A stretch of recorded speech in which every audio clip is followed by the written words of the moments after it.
Welcome to one of the world's great racing circuits, Suzuka, for the second race of two for this, the third round of the Blancpain GT World Challenge Asia. The racing yesterday was fast and furious, and with no further ado, let's take a look at how the Porsches filled the top three positions.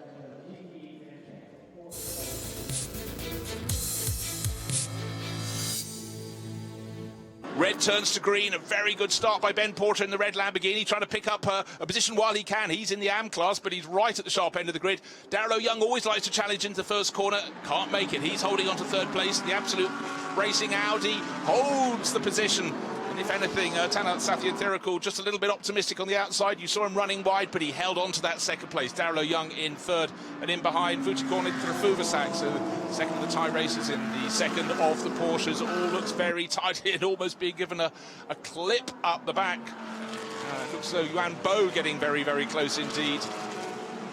But an exemplary start by Martin Rump. Last time out in Thailand, his car seemed to be the one that everybody else tried to swap paint with, and so the best way of stopping that is to get out front and stay out front. And what a storming first third of a lap. Haven't even got to the cross over, or in this case the cross under the circuit. There he does, and he's already got, I would suggest, a full second of a lead. And in behind we have the second place still in the hands of Tanat Sathyanthirikul. Very, very attacking move there from Darrell Young. Not close enough to pass, but certainly close enough to try and unsettle in the Craft Bamboo Racing Mercedes. Still in fourth place, Vujikorn Trafuvasak. Drivers behaving here. Let's just watch the field running through, all looking tidy at this point. You can see the Vincenzo Sospiri Motorsport. Martin Rump, the Estonian, really, really on form. 4 seconds. So let's keep an eye out. Roelof Bruin should be just going through shot there. He is another place gained, and you can just see the Lamborghini had passed in the white one in the background. Alex Au, so the next target would be Wei En Chen, David Chen in the Chinese team, TSRT. Good to have them on board. Certainly one of the best looking cars in the field, multicolour but largely sort of silver and gold and green. I could go on, but those are the three predominant colours. And they certainly look much brighter this afternoon than they did this morning. You can see the sun glinting and really shining off the silver 888 Racing Mercedes. At the moment, where have we the Prince of Johor, Jeffrey Ibrahim, running 18th in that, but running on his own, really. Oh, and we have a spinner looping round. Going to find it difficult to find a window to get back. There he is. Oh, it's still going to be a bit tight. He still hasn't made it. Off on the grass. Nice Saturday afternoon jaunt. Such a tricky corner, that tight little chicane. And again, just carrying a little too much speed. That was the Singer Plan B by Absolute Racing Audi, number 59, in the hands of Birbakti. Who else is on the move? Number 17 going a little bit backwards. That's the Anstone Racing Mercedes of Jouvai. Tumbling down the order a little bit, but nothing too serious. But Martin Rump, nearly 5.5 seconds clear. Race all of his own. It also helps the team decide how long to keep him out, because the pit window opens when we have the clock on the top of your screen. When that has 35 minutes on it, that means the pit lane will be open. When it has ticked down to only 25 minutes late, it will be closed. And the dearie me, that's Jeffrey Lee from 12th position. He's the second spinner, but that's up at the halfway around Spoon. Finding it difficult to get any kind of traction. Well, you know why? It's grass, and on just behind the graphic there was a huge puddle after the heavy rain overnight. You talked about it being real grass, and it's real slippery, and it's all about track position. They want to hand the car over to their teammate as high up the order as they possibly can, and the driver doing the best job there is, no answers on a postcard, Martin Rump. Let's see, he's just completed his 8th flying lap. It was about 6.285 seconds. So every lap he's relentlessly adding about another half second. In fact, last time around he just added another 7/10 of a second. And guess who has the fastest lap of the race? Yes, it's the driver in the lead of the race. And guess who's been given a first warning for exceeding track limits? It's the driver who's giving chase. It's the driver of the 911 Porsche. Tanat Sathyanthirikul started second, had that challenge into the opening corner on the opening lap. It didn't work. He lost a little bit of ground, and it's the gap has been going out ever since. Don't forget, though, the car with the big A on the door, the Absolute Racing Porsche, running second. That's the one that's been given the warning, but it's been very strong in the championship. And comes here equal third with his teammate. Well, they would be their teammates, with Philip Hamprecht ahead of them, Yuya Sakamoto. 5 points clear of them and 10 points clear. Roloff Bruins. Where is Roloff? He's got stuck in that 9th place, but he's got it down from 3-second deficit to 1.2 on Hiroaki Nagai, so he's starting to catch that. Ben Porter and Nagai battle over 7th place. I'm sure we'll see them on our screen very soon indeed. In fact, the next car through, the penultimate car. Now what we're seeing, of course, is the GT4 runners starting to be lapped, and that can shape many a battle. Rambo with the green wing mirrors on his Porsche, holding down 4th place. Yuya Sak, we're just into his Fuvasak. What has happened to him? He's suddenly fallen back a position because, of course, Bo, I said 4th. He should have been 5th, but he's moved up into 4th. So what was the problem for Fuvasak? Let's have a look. He should be. I think we talked about little mistakes maybe happening, and it seems it's happened last time around for Intra Fuvasak. Let's see if the Thai driver is in the background of the shot. Yes, he is. So he lost 2 positions to to Bo and Sakamoto. Ben Porter has just lost a position to Hiroaki Nagai. So the number 8 ARN Racing Porsche up into 7th place. Porter down to 8th. Nagai going well. That was his fastest time on lap 9. Most of the fastest times among the top 6 drivers, at least, happened on lap 2. So perhaps tyres starting to wear. Martin Rump pulling ever further clear. Here's our GT4 class leader coming into shot, Takayuki Kinoshita. And Frank Yu is keeping him really, really honest. This gap was made, it's not much bigger than it was after the 2nd lap of the race. So Kinoshita listed as 3.5 second clear. Maybe it was the long shot down the start-finish straight. It is larger than it was early in the race, but I expected him to pull away by more than that. So Frank Yu in the Mercedes behind, entered by Craft Bamboo Racing, having a very, very good run indeed. So still just our race leader deciding to come in. He wasn't going to have anyone around him in the pits because he was going to come in so early. Nobody else has seen fit to blink. And I've just realised, of course, the pit window is only just about to open. Martin Rump must have had a puncture. That's why his name hasn't changed over to Wear and Town. Apologies, I've just jumped myself there. So Martin Rump down in 11th position. He holds the fastest lap of the race. He's 30 seconds off the race lead. He came in, he went back out. Sorry, I couldn't read the running clock properly there. So that's why he dropped out of the lead. That's why no one else has come in. In fact, they can come in within 30 seconds. The pit stop window will be open. So apologies there for getting overexcited about it. So Martin Rump, we've already had Roloff Bruins fight through from 21st. He's up to 7th place now. Now we've got to see what the Estonian driver can do.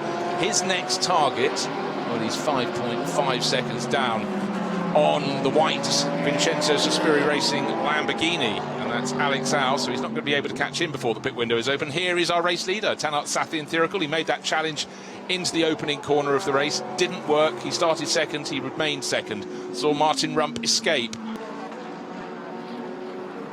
Nothing he could do about it, but 2nd place due to that surprise pit stop for the number 12 Audi, Absolute Racing Audi. Surprise pit stop for him. Pit window now open. There's the message at the top of the screen. So it will be a 2nd visit to the pit at some point for Martin Rump. We thought he'd done everything he needed to do to get clear, to relax, to get away from the trouble, and it came and found him instead. So here's Tanat Sathian Thirikul in from the lead of the race. Darrell Young, will he come in this time around, or will he stay out for a little bit longer?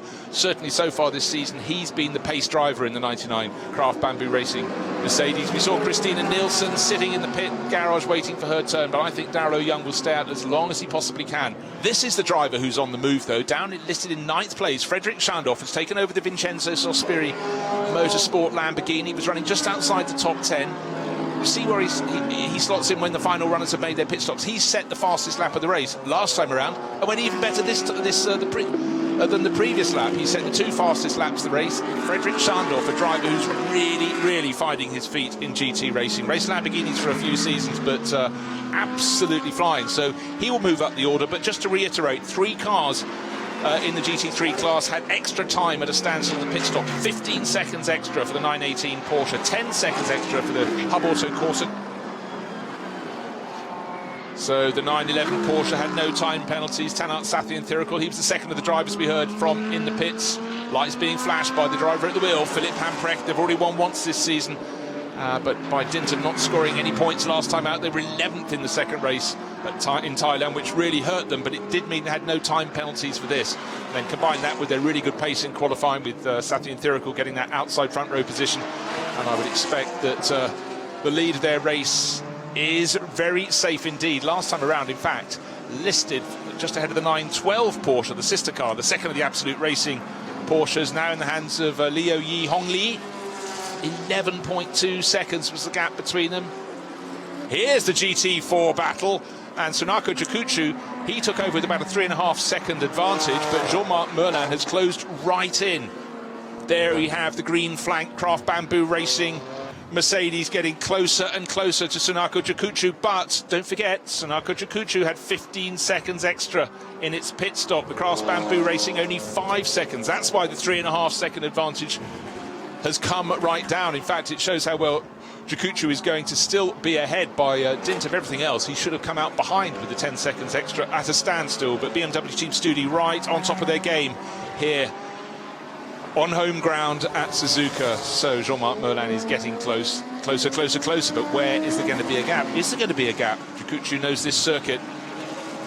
Well done, Steve. You run back up the hill. You spoke to two very happy Thai drivers, and certainly for Tanat Sathin Thirikul, without the time penalty in the pit stop, it's really helped, as has at number 12 Audi having to make an extra run through the pits. Yeah, seems like it's all coming together for them, and Philip Hamprecht is in a rich vein of form over the last few weeks, so he'll be confident that he can maintain the gap that he's got there, which is quite significant at the moment.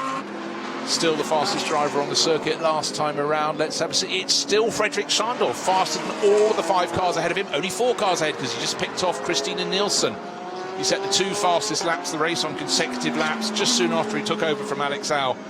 And that was just outside the top 10. No time penalties, of course, but a brilliant drive from Schandorf, and he's really making a name for himself here in Blancpain GT World Challenge Asia. And next in Pro-Am is the car in 5th place. Oh, Fredrik Schandorf, his lap pace now starting to drop away. Or was that because he had to overtake some GT4 runners? We will see. Up into 5th place, still catching the car in 4th, and our GT4 leaders have swapped positions, and more to the point, swapping ends was the GT4 class leader, Tsunaka Kikuchi.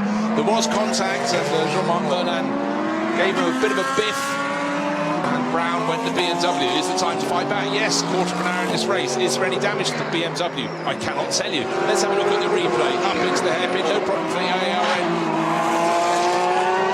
Porsche, but trying to go up the inside and finding the BMW turning in. That was a bit of a strange manoeuvre there. I think he was just maybe thought, let's have a go. I would suggest probably wasn't close enough to make a manoeuvre. The door had to be closed, but they are back in the order they were before. Lots of little tiny bits of debris sprayed off there, but they went off the driver's line and onto the grass. I don't think there's any particular difficulty for the cars that come around that corner. I'm just wondering if Jean-Marc Merlin has decided to see position and puncture.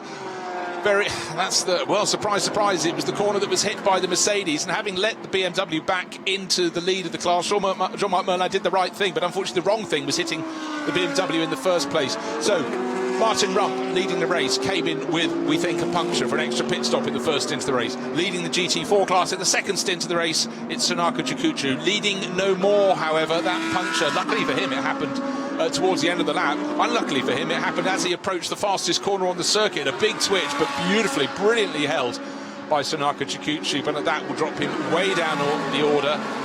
Jean-Marc Merlin up into the lead of the GT4 class, 23rd position overall, but we will see. And under investigation already, the contact between the 81 BMW, there it is, coming to a halt, and that incident at the hairpin, and of course the car that clashed with it, Jean-Marc Merlin's Craft Bamboo Racing Mercedes. Damaged, a little bit of damage on, maybe I thought there was damage on the rim, but certainly the tyre no longer fully on the rim.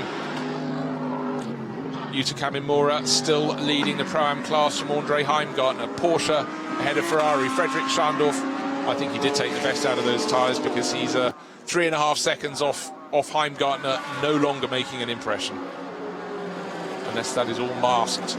Now here comes the, let's have a little look. Oh dearie me, the 59 Audi Singer Plan B. That's bodywork rubbing on tyre. There has been contact, and now chunks of the inner part of the wheel arch, or was it the bodywork? Whatever was rubbing on the tyre is now starting to break away. So for Kantasak Kusiri, he put in a really good qualifying lap for tomorrow's race. He's having the problem. He's going to, well, it's not smoking as much now. Those bits of bodywork have snapped away from wherever they were originally fixed, which is a good thing, because you do worry bodywork on tyre leads to one conclusion most normally: puncture. It looked as if he'd had to come in there for a while, but he might just be able to continue. Take a look at his speed. Marco Holzer, 6th place. We look at him now in the 918 Panther AAS Motorsports.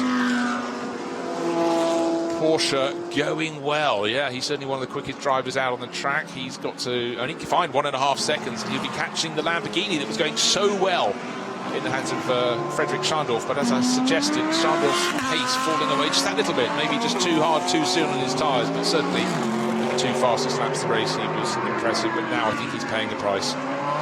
2nd place, the 912 Porsche with the green flashes on it, Liu Yihong Li. 9.1, 9.8, 9.1, 9.5. That's a continuous rotor of gaps back to the race leader, and the clock counting down. 8 minutes and 40 seconds remain in this 1-hour race. The big event in this race, Steve, has been that puncture for the number 12 Audi. It still hasn't climbed any higher than 9th place in the hands of Wear-on-Tan. He was actually quite close to Andre Couto, but Couto in the 999 Audi has stretched away from him, so it's unlikely that Wear-on-Tan is going to gain any more positions. Will score, but only a handful of points for that 9th place. Yeah, the gap's now about just under 5.5 seconds. Doesn't look as if he's going to make any more ground on Couto. 7.5 minutes left. And the car that we saw with bodywork rubbing on tyre has got a warning, a first warning for exceeding track limits. Some days it's just not your day. And as it is, that Kantasat Kaziri, the driver we were just mentioning, running down in 18th position of the 22 runners. And we talked earlier in the race, the pace of Ben Porter in the AMAC Motorsport Lamborghini, running in 7th position. Unfortunately, in the hands of his teammate Andrew McPherson, it's tumbled somewhat. It's going to be out of the top 20 unless the checkered flag comes soon. Got quite an advantage, actually, 16 seconds over the T2 Motorsport Ferrari. With Haryanto at the wheel at the moment, but certainly his progress has been of the negative kind. So leading the way in the GT4 class, the 111 Mercedes. There it is, Ringo Chong at the wheel. You can see there the gap for second between Fon and Merlin is quite competitive there. There could be a development there in the remaining 6.5 minutes, plenty of time. Well, they could, because Merlin served that drive-through penalty, so he'll be out trying to pick up the pace. There it is. Again. They've switched positions. Merlin's jumped to second. But Merlin under investigation for speeding in pit lane. I've talked about it before. I might as well talk about it again. When drivers come in to serve drive-through penalties, that is enough of a punishment. When they then get their procedure wrong and possibly exceed the pit lane speed limit, boy, that manifests disaster. And so for Jean-Marc Merlin back into 2nd position in the GT4 class, if he gets another penalty, that might drop him to the very, very tail of the field. The tail of the field at the moment is Tsunaka Jukuchu. Don't forget, he was leading the GT4 class until assaulted up at the hairpin by Jean-Marc Merlin. Car 7-7, drive-through penalty, speeding in the pit lane. Yuta Kamimura will be very pleased if he can hold on to 3rd place. In fact, he's not that far down on Liu Yihong Li, who's holding down 2nd in the 912 Porsche.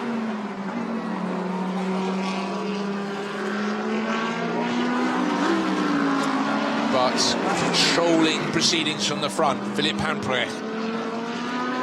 5.9 seconds, he's just pacing it. He can afford to drop back, but the driver who can't afford to drop back is the driver in 2nd place, because Liu Yihong Li only 1.8 seconds now clear of the chase. Just in the background of shot, the grey and green Porsche actually looks like the first part of the lap through the S's has been better for him than the chasing Yuta Kamimura, the red Porsche, just in the background. 3rd place is good on home ground, 2nd place will be better still. There we saw Liu Yihong Li having to go the long way round. The car that's 2nd in the GT4 class hasn't completed the move. Now he has, as they approach the turn in towards the Degners. No such problems for Yuta Kamimura. He didn't lose any time at all. So 1.888 seconds was the gap between 2nd and 3rd. At the start of this lap, it's about a second less than that, almost nose to tail. The tail is up if you're driving that number 8 ARN Racing Porsche, getting closer and closer. The clock, look at it, 2 minutes 40 seconds remain until the checkered flag can be waved. Looks like that's going to be waved to Philippe Hamprecht. A bit of a mistake in the background from the number 11. Here is Philippe Hamprecht rising up the hill. Don't forget, 6.5 seconds clear. Spot him and wait. race leader, gap, and then just probably in the background of the shot would be coming Yeo Lee Hong Lee, or will it be Yuta Kamimura? Is it going to be an Absolute Racing Porsche 1-2? There's the car that should be completing the race in the lead as the victors. Philippe Pamprecht building on the work of Tanart Sathi and Thirikul. All under control, he can afford. He's been backing off in traffic, not taking risks, doesn't have to take any. 6.5 second advantage onto the final lap. All good, all tidy.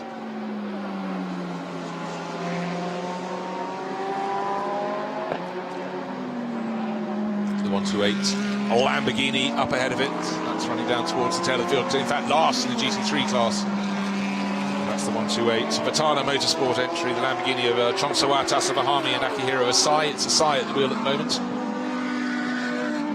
Doesn't seem to be responding at all to the flashing of lights from the race leader, but as they sweep through 130R, doesn't really matter. No point trying to take a risk if Asai hasn't necessarily seen him. That 6.5 second gap, it can come down to half a second as far as Philippe Pamprecht is concerned, because he's out of the penultimate corner, sweeping through the final turn. Now who gets sight of the checkered flag, very close after the corner. There's the finish line, the white stripe across the circuit. The top end, it's not the same as the start line, that's just being crossed now. But first and second, it's 1, 2, 3 for Porsches, but it's the Absolute Racing cars that come through in first, second and third. So plenty of action. Action was expected after the grid was really shuffled by 3 red flags during their qualifying session. Left a lot of drivers with a lot of traffic that obstructed their best runs, leaving drivers out of kilter. And then, of course, one of the drivers who made the most progress was the championship leader coming here to Suzuka, was Roelof Bruins. Went from 21st up into the tail end of the top 10. But then the drive-through penalty ended all hopes for the Indigo Racing Mercedes team. And at the end of the race, they came away with just the 2 points. Patrick Niederhauser had a drive-through penalty as well that really scuppered their hopes. So they started 21st, got into the top 10. Should have risen to about 6th, 7th place, would have been very impressive. But 9th is very good considering the drive-through. But all eyes now, Philippe Pamprecht climbing onto the side of the car, joined the championship and really making an impression this year. You must be delighted. You started things off very well indeed. Yes, before I pitted, I don't even know where I was. But then when I pitted, I'd see the result change a bit. I was super happy. Philip, was there any need to save the car given that you've got another race tomorrow, or did you push hard? No, I mean, you always push. I mean, it's never an easy drive. But we chucked on some old tires that we had, or the oldest ones we had left from qualifying, because we knew that we had a big gap because Rump had a puncture, unfortunately. Yeah, so we just put some old tires on, and I just tried to control it off the front. I had a big gap, and I lost some time in the end, but we won anyway, so it's good points for the championship. The big key today was the fact that several of the front runners, including the championship leader, did not get a big handful of points. So look at the championship progress for the drivers on the top step, Tanart Sathi and Thirikul and Philippe Pamprecht. They came here equal in 3rd place in the championship, but that has given them a big boost up the table.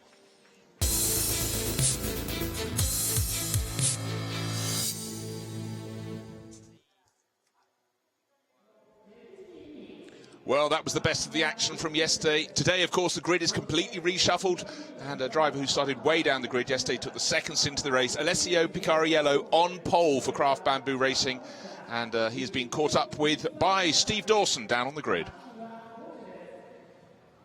Alessio, you're in pole position today, but yesterday you could only finish 16th. Is the car okay? The car is fine. Jeffrey had a little moment in the race, but he had good pace before that. And about my stint, it was all about testing about the day. We learned that it's really hard in tire deck here, so it's going to be a challenge again for everyone today. But yeah, we are on pole, so we are confident. Do you feel like you need a very big lead in the first half of the race to do well? Well, that's always the best, but I cannot tell. We will see what's going on. I'm sure Jeffrey will have a good stint as well, so no worries. Okay, thank you. Back to you, Bruce. Thanks very much, Steve. Always good to hear from Alessio Picariello. And just cast our minds back to the opening race of the season, the first of the 2 races at Sepang. The winner was Jeffrey Lee with Alessio Picariello. Can they do it again today? Jeffrey Lee had a spin yesterday which set them back somewhat. But just to reiterate, the grid for today's race, the second of the 2 races, is formed by the drivers who start the race today. I'll come back to that in a second. Let's just take a look at these wonderful 18 turns, this most brilliant circuit at Suzuka. Lots of gradient, those wonderful S's, effectively turns 3, 4, 5, 6, 7 and 8. Climb up the hill, crossing under itself, feeding back. Corner at the far end, spoon feeds you onto the long straight, 130 such a fearsome corner, a brilliant circuit. And we heard from Alessio Picariello saying tyre degradation here is high, so drivers are going to have to really think about how they can save their tyres. Another factor, of course, has to be considered is the top 3 finishers yesterday have extra time to serve at their pit stops. Yesterday's winners, the Absolute Racing Porsche number 911, Tanat Sathi and Thirikul and Philip Hamprecht, they have 15 seconds extra at the pit stop. Second place gives 10 and 5 seconds for yesterday's third place. So here we are at Suzuka, and after today's race we would have reached the midpoint of this 6-round 12-race championship. Blancpain GT World Challenge Asia, along with Blancpain GT World Challenge Europe and Blancpain GT World Challenge America. We will combine points at the end of the season, and then we'll know who are the overall Blancpain GT World Challenge winners. But right now it's all just focus on our championship here at this circuit that has hosted the Japanese Grand Prix for so long with such aplomb. The drivers absolutely love it. It's old school, it's challenging, it's narrow in places. You can get close, but you really have to earn your overtaking manoeuvres. We had plenty of them yesterday, but it's not a given. You have to work hard. One team that had its best result by a huge margin finished third yesterday. We just saw their red Porsche on the grid. That's ARN Racing, a Japanese team. Hiroaki Nagai and Yuta Kamimura. Not quite so close to the front of the grid today. In fact, they start better than yesterday. They're in 5th place. So it's Mercedes on pole, the Craft Bamboo Racing Mercedes. We heard from the driver on board, Alessio Picariello. He will hand over to Jeffrey Lee. Panther AAS Motorsport, the 918 Porsche, Vutikorn Intrafuvasak, and a new teammate this weekend, which is Marco Holzer. They have no success penalty. They're starting second. I would put my money on them for the race. Yes, all of it. Can you imagine that? Right, 911, that will be starting third, but this is yesterday's winning duo, Tanat Sathi and Thirikul and Philip Hamprecht. 15 seconds extra after they've served their mandatory minimum pit stop time. So that will seem a huge mountain to climb for both parts of that driver equation. Car starting 4th, Singer Plan B by Absolute Racing. Their Audi, brilliant qualifying lap from Kantasat Kusiri, sharing with Biren Bakhti. On the highlights from yesterday's race, we saw that having a spin and then having a bodywork chunking off after the body was rubbing on one of the rear tyres. So it wasn't a dream run yesterday, but they're starting 4th. No success penalty for them. For the Ferrari in 5th place, they will have 5 seconds extra at a pit stop. And the car starting 6th is the Craft Bamboo Racing. Brilliant qualifying lap from Melvin Moe. That's much higher than we expect to find him and Daniel Au. So let's see how that Pro-Am combination can shape up. So the grid's starting to be cleared, and get to look at the cars. There is the Melvin Moe sitting on board. He'll hand over to Daniel Au. Had a little bit of a mishap, the out lap at the start of qualifying yesterday, and Daniel Au put it off between turns 1 and 2. He just left the pits, but that's behind them now. They're starting 6th with no success penalties, so could be set for their best run of the season. But let's not get ahead of ourselves. We have an hour of racing on this most formidable of circuits, and judging by any race here, action is absolutely guaranteed. Great to see the cars sitting looking beautiful down there on the grid, and to many people the most beautiful car down there is the car with the most flamboyant livery of all. It's a Japanese team, BMW Team Studi. We saw on the highlights being knocked out of the lead in the GT4 class yesterday, and what that did, it gave them far fewer points than they expected. They only got the points for 6th place, 6th GT4 runners. They came home last, but no success penalty for them. So for Takayuki Kinoshita and the driver who starts, Sunako Chikuchu, it will be a straight battle again with that number 77 Craft Bamboo Racing Mercedes, but I'm sure we will see them at the very sharp end indeed. And I just heard that BMW is now considering that the model they are most likely to use for the next GT3 Challenger will be the BMW M4 body shape. So it's all happening, all changing. We just had the very latest Evo version of the Mercedes AMG, the GT3 runner, unveiled yesterday on Friday at the Nürburgring. So GT3, GT4 changing all the time, and the best thing of all, growing all the time. We've got 22 GT3 runners here and 6 runners in GT4. And as they're about to be signalled to go off on their formation lap, let's look at the grid. Alessio Picariello on the pit wall side, weaving that Craft Bamboo Racing. Mercedes on the outside of the front row. Marco Holzer, new on board this weekend to share with Vutigon into the Fuversack. And I think that could be the car that's going to be right at the very sharp end. But plenty can occur over the hour ahead of us.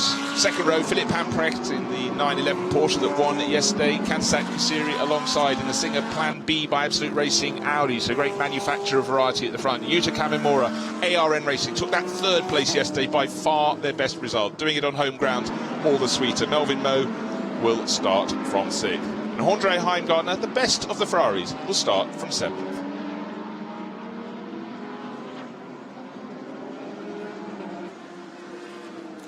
Car that finished second yesterday, the 912 Porsche, Liu Yihong Li, will start from 8th. Then Yoki Akamizo, Anstone Racing Mercedes, and Frankie Chen Kong Fu in another Audi, number 13. That's the blue metallic one. Great looking car. One of the stars of yesterday's race, Frederick Schandorf, fastest lap of the race, and then he set an even quicker one in the Vincenzo Sospiri Lamborghini. So look for that one to make progress in the early stages of the race. Chinese team on board.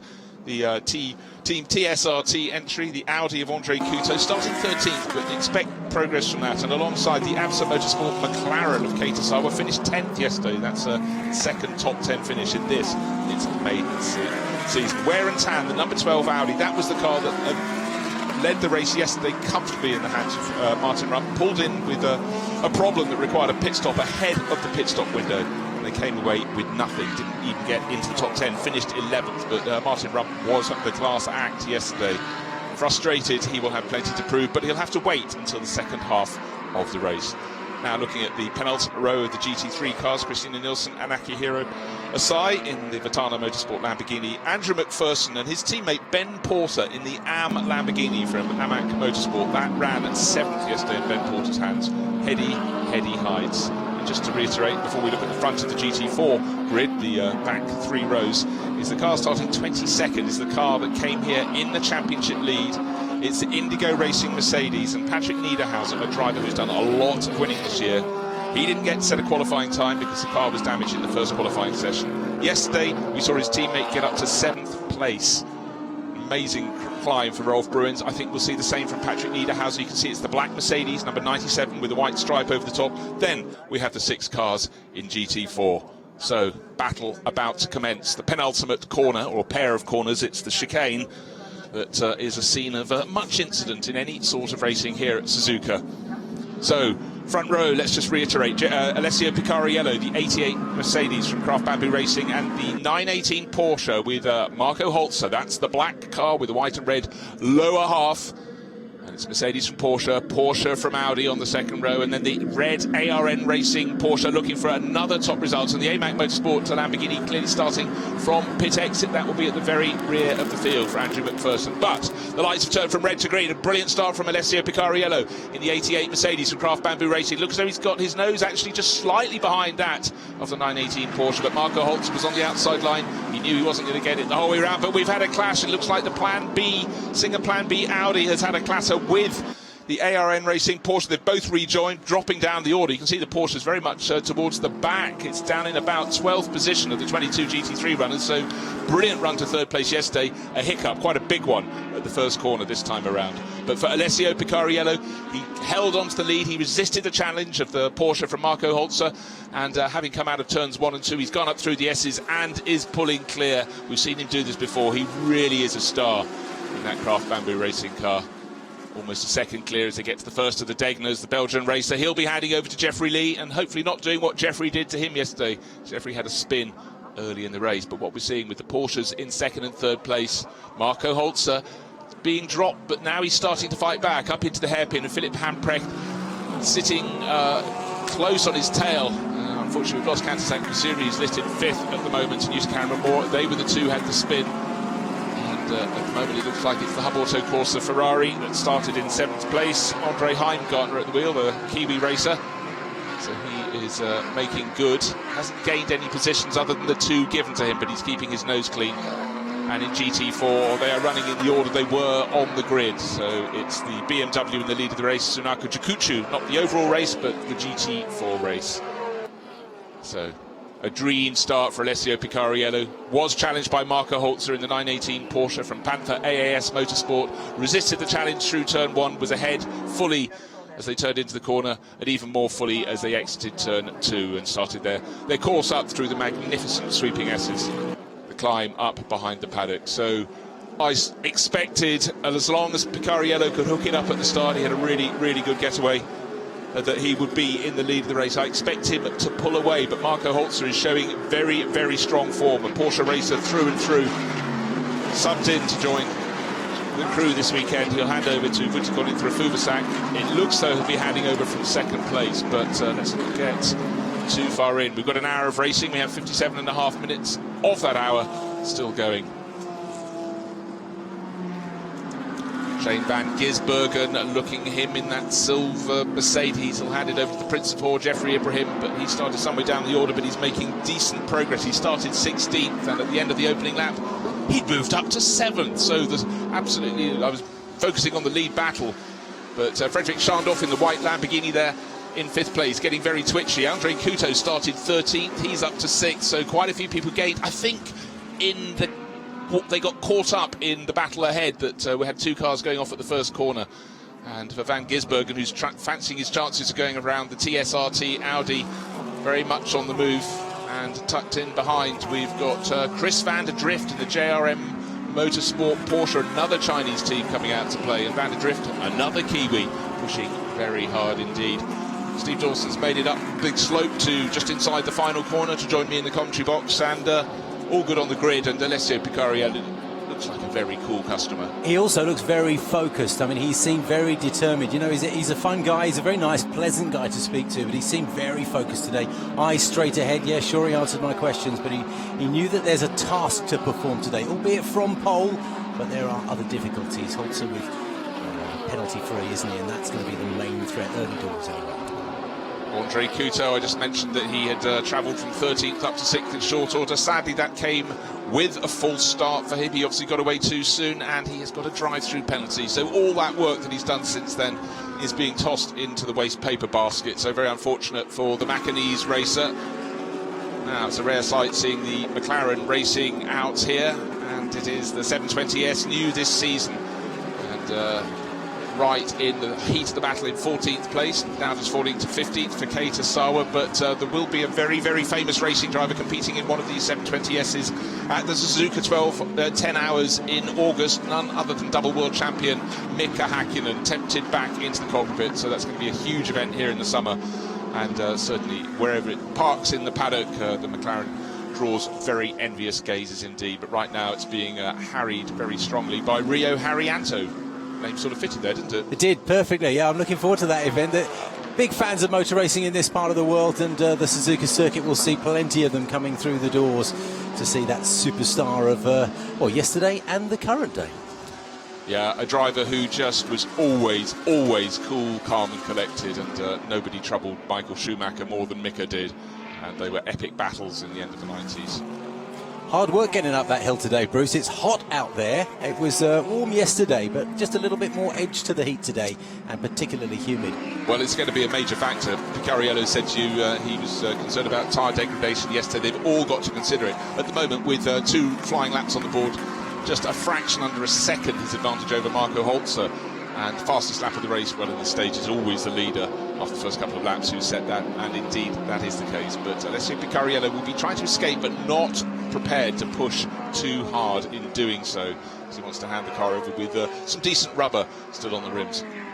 So let's just run down the finish of this top order in GT4, just looking at that on screen. Sunaka Chikuchu leading from Jean-Marc Merlan, and then Anderson Tanoto, Indonesian racer, making a big splash, just joining the championship this weekend and going very well indeed in 3rd place in class. Slightly interrupted there as the AMAC Motorsport Lamborghini that started from pit exit goes around the outside of the GT4 class leader through Spoon, hooks it up, of course, way more performance than the GT3 runners.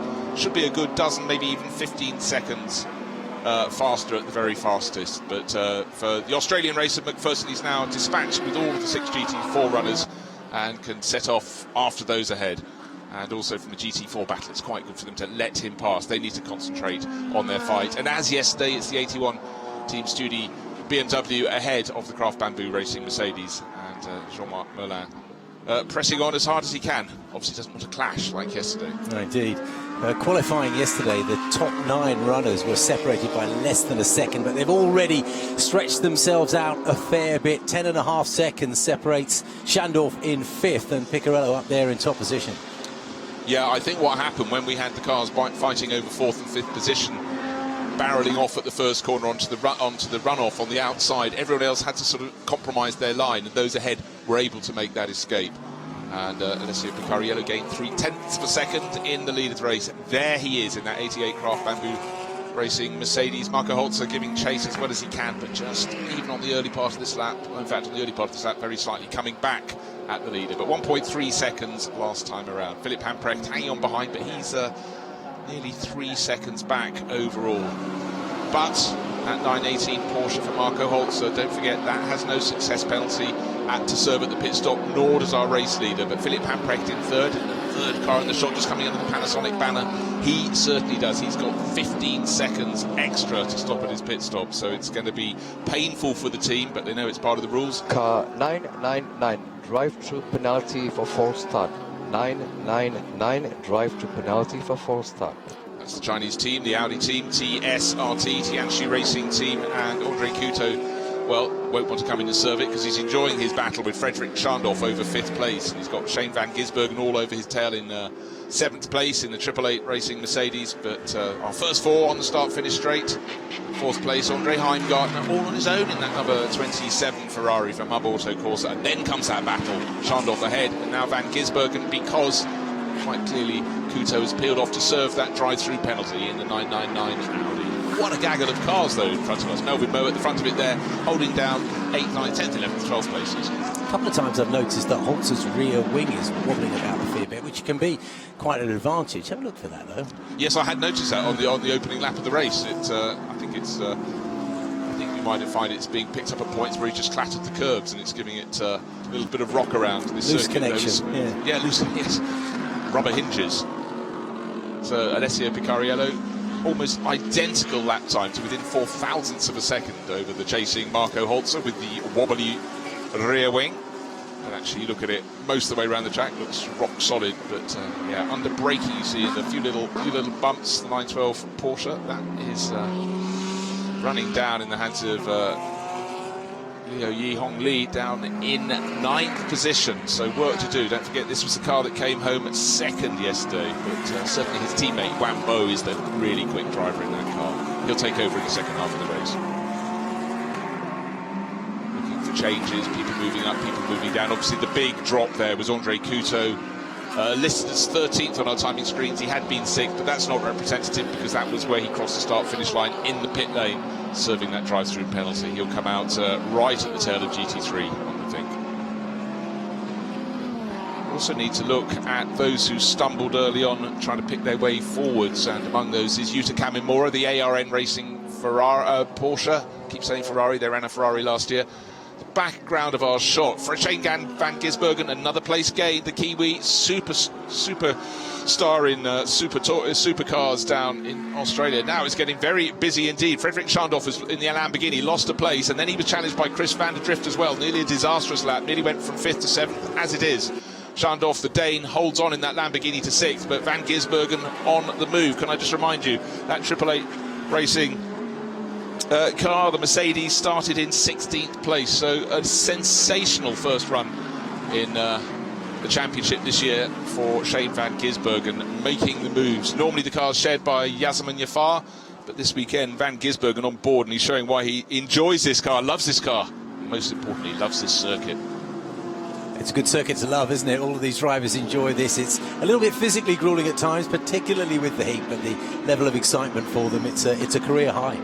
Well, you can see why when you look at this stretch of track. Ooh. Oh, Chris van der Drift clouted the curbs on the inside, and Schandorf ran wide to give him a bit of space. And now he's being pushed very hard by Melvin Moe. Melvin's having a really good run. Qualified in 6th position for Craft Bamboo Racing. Don't forget that one of the sister cars is leading the race. The other sister car is down in 20th out of the 22 runners in the GT3 class. So they've got it covered from 1st through to 20th. But certainly Melvin Moe is putting on a very, very good performance in that Mercedes with the pink flanks. Now let's have a look at the replay. Look at the Lamborghini, little twitch there, but up the inside, much more of a twitch, because I'd suggest that Chris van der Drift decided there was a little spot that needed a rub on the tail of the car. Looked that way, didn't it? Didn't quite have the room, I would think. And you have to say that at that particular point, when your car is already possibly close to the limit of adhesion, what you don't need is the tail being pushed around. But Van der Drift is now through. He's moved ahead of Schandorf. I'm just going to keep my eye on the screen to see if we have a little warning. Incident under investigation. I hope not. It was an honest dive up the inside. But certainly, as we saw in the Canadian Grand Prix a few weeks ago, Sebastian Vettel furious that he got punished for what he thought was just a racing incident. Now, this wonderful gaggle of cars. Frederick Schandorf, I would suggest that perhaps again he's really attacked those tyres. He set the fastest lap twice in yesterday's races and came out with the best one at the end, but he's going backwards, not forwards. Melvin Moe right on his tail and then making progress. Look out for the number 8, the red Porsche from ARN Racing. It's in the back of that pack. Yes, top of the shot, going wide. He is now starting to make moves. He's got plenty of company around him. The Frankie Chen Kung Fu in the metallic blue number 13 Audi tucked in behind. Van Gisbergen, now he's free. Well spotted there of Schandorf and Van Drift. Van der Drift, he has just set his fastest lap of the race. Only the top 2 drivers were faster than him last time around.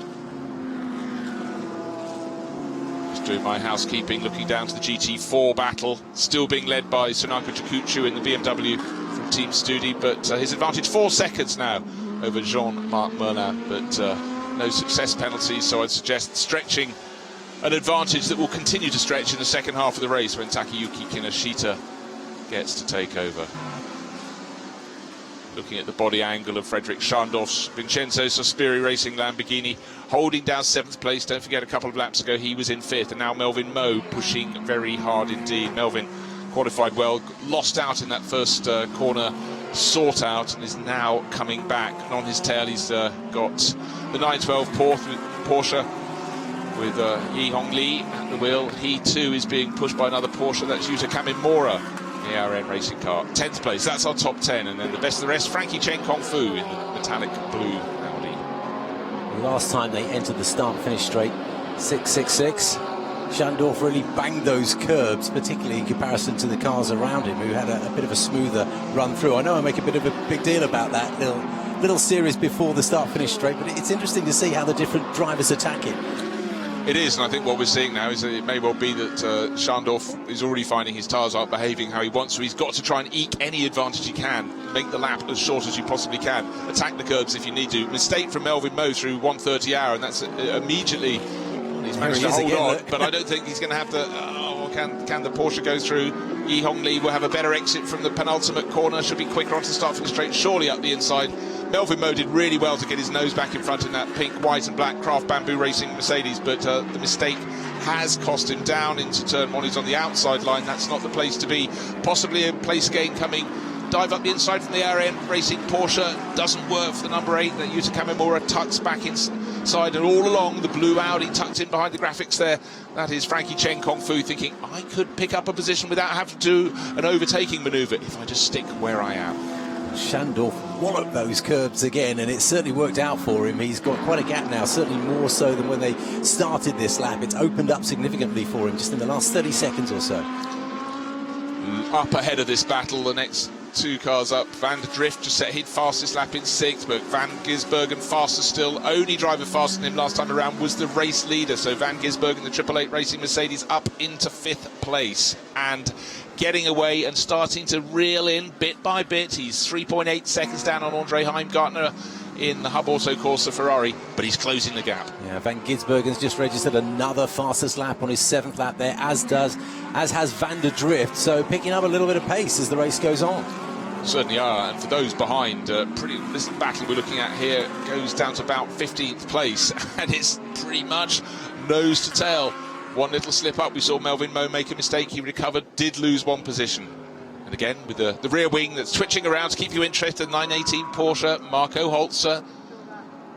Well, he's not that far behind, under 2 seconds at the end of the last lap, and looks as though he's very much held station around this turn of the circuit. In fact, I think he's closed very, very slightly. Might have gained a 1/5 of a second or so at Alessio Picariello 1.9. In fact, he lost it in the final part of the circuit. Of course, you watch the clocks. Marco Holzer 2.153 seconds down, but it's behind. The gap is large. Back to Philip Hamprek, no answers. He's a further 7 seconds back in third place. And then the Ferrari still in fourth place, but all along the Triple Eight Racing Mercedes getting closer and closer in the hands of Shane van Gisbergen. GT4, there it is. There's the order, top left of the screen. Tanaka Jakuchu looking imperious on home ground in the M4 for BMW Team Studio. Jean-Marc Merlin, how far behind is he? He's 6 seconds down in second place. And Anderson Tanoto is third in class and falling away slightly. He's another 7.5 seconds further back. But great for Anderson on his championship debut to be able to get as stuck in as he has been. Anderson in the number 89. That's the new Absolute Racing GT4 Audi. Absolute Racing have only really dealt in the GT3 class. And Tony Fong, fourth place in the class, and behind him Ringo Chong, leaving Alan Yeo bringing up the rear. Bruce van Gisbergen has just rattled off another fastest lap. He's just getting quicker and quicker. Currently in fifth, about 2 2/10 behind Heimgartner in fourth. So we'll keep an eye on him. Yeah, he took more than 1.5 seconds out of that chunk back to Heimgartner. Heimgartner's had that rare thing to be running near the front, to be running all on his own. He's 4.5 seconds or so down on Philip Hamprecht, who's running in third. Look at these other drivers. You could cover 5 of them with 4.5 seconds, maybe 6 of them even, or more. Very, very tight indeed. Points go down to 10th place, 25 points for a win, down to 1 point for 10th place. These are all contenders. It's a question of how many points they get. So 7th, 8th, 9th, 10th and 11th. Frederick Schandorf hanging on, but he's working very, very hard indeed to stay where he is. Vincenzo Sospiri Racing. Lamborghinis we saw last year right at the sharp end of this championship. This year, not so much at the sharp end anymore, but certainly Frederick Schandorf, Danish racer, covering himself in glory here at Suzuka. A lot of these gaps are going to be eaten up when we change drivers, and that's where Holzer really gets the opportunity to shine. It might just be about playing the percentages and holding his position, keeping things steady and seeing what they can pick up on the changeover. Yeah, and I would suggest that Schandorf will do the lion's share of the driving. Pit stop window opens in 6 minutes, but I don't think he'll be coming in until just before it closes in just over quarter of an hour from now. When the clock at the top of our screen says 25:00, that means that's the pit window. That's the sound of it slamming shut, and you have to make your pit stop within that time. Liu Yihong Li pushing very hard in the car that finished second yesterday, the number 912 Porsche from Absolute Racing. Absolute Racing, we just talked about their GT4 Audi, but they're running 2 Audis and 2 GT3 Porsches as well. So very, very busy, and yesterday they took the top 2 places. Today they're having to fight harder. Just to reiterate, the grid for today's race was defined and decided by driver number 2 in the pairing. That driver starts today's race, whereas driver 1 started yesterday's race. So that's why it's all ordered. Steve is now going to go for a stroll down to speak to the drivers after they've made their pit stops, not before. And we will find out what's happening down there. But I certainly think Alessio Picariello will be saying that it's tough out there and it's been getting hard. And why it's been getting hard is the fact he's just lost a second in 1 lap. His race lead is down to 1 second, 1.085 seconds. Now it's listed top of our screen, 1.377. That's further around the lap. It's opened out a little bit. But Marco Holzer in the 918 Porsche has been making good. They've been going through the GT4 traffic, but now it looks as though it's not even a full second as they go around the GT4 class leader. Tanaka Jakuchu in his BMW. He's running on his own. He's well clear of Jean-Marc Merlin. But Alessio Picariello didn't want to take risks, but certainly through the stint, the Porsches looked stronger on its tyres towards the end. Both these drivers, I would suggest, will stay out as long as they possibly can before they dive in to make that mandatory pit stop. What is the gap this time around? We saw it at one point, it was 1.085. Better second half of the lap, maybe better in the traffic there. Marco Holzer in second place now, 1.5 seconds in arrears. So it's going up, it's going down, but I think they've got quite a lot of clear track ahead of them now. They've got past all 6 of the GT4 runners. Yes, you can see the difference over the last 2 laps. It came down and then bobs back up again. So better lap for the race leader. 0.4 of a second gained. Up at the top of the sweepers. A bright, glary day. No sunshine yet today. We did get to see it yesterday afternoon. No time to look at the sunshine for Yuta Kamimura. He's just finally moved his Porsche ahead of the 912 Porsche from Absolute Racing. So he's got ahead of Liu Yihong Li. Very, very busy as that battle that was the battle for 7th place is still the battle of 7th place, but it's been interspersed by the GT4 runners, the tail end of the GT4 field. They've got round everybody. It looks like Alan Yeo running at the back of the pack. He too has been passed, but have there been place changes? Just checking.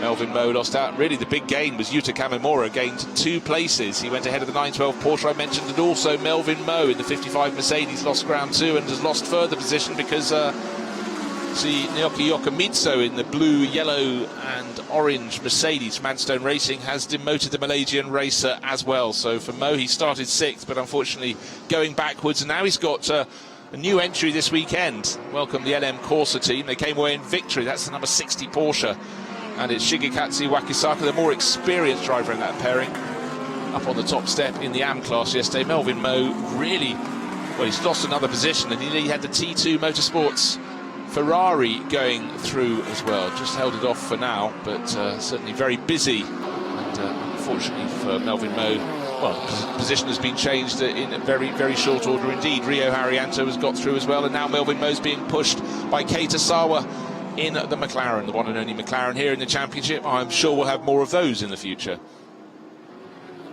GT4, pit window opens in 2 minutes. GT4 still in the hands, the lead in the hands of Sunaka Jakuchu. 9.5 seconds clear last time around. And his good friend, buddy and teammate Takayuki Kinoshita ready to take over as soon as he possibly can. But a lot of driver pairings have a great disparity between driver 1 and driver 2, or one driver and the other. But for the BMW Team Studi team, they're very, very evenly matched, which is great, just what the team managers want. Who's in 4th place? Andre Heimgartner in that 27 Hub Auto Corsa Ferrari. Who's caught him? Well, Shane van Gisbergen.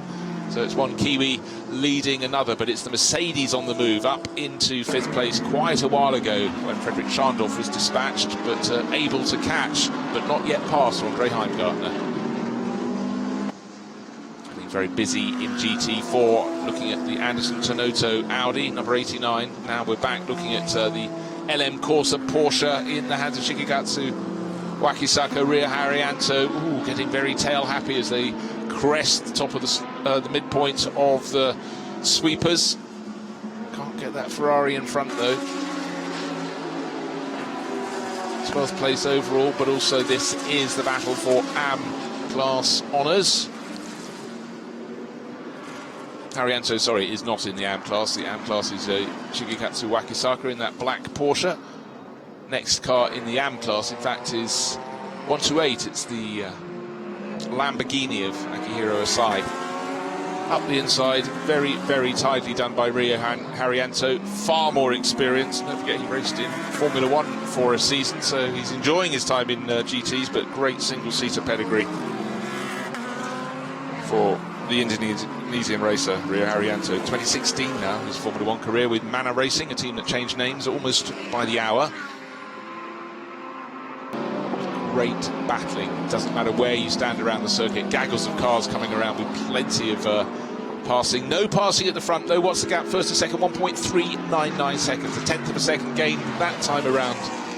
Traded back the other way the following lap. Picariello hanging on. The pit window opened 12 seconds ago. We will start to have drivers coming in to make a pit stop. Andre Couto is the only one to do so, but he of course came through for a drive-through penalty for jumping at the start.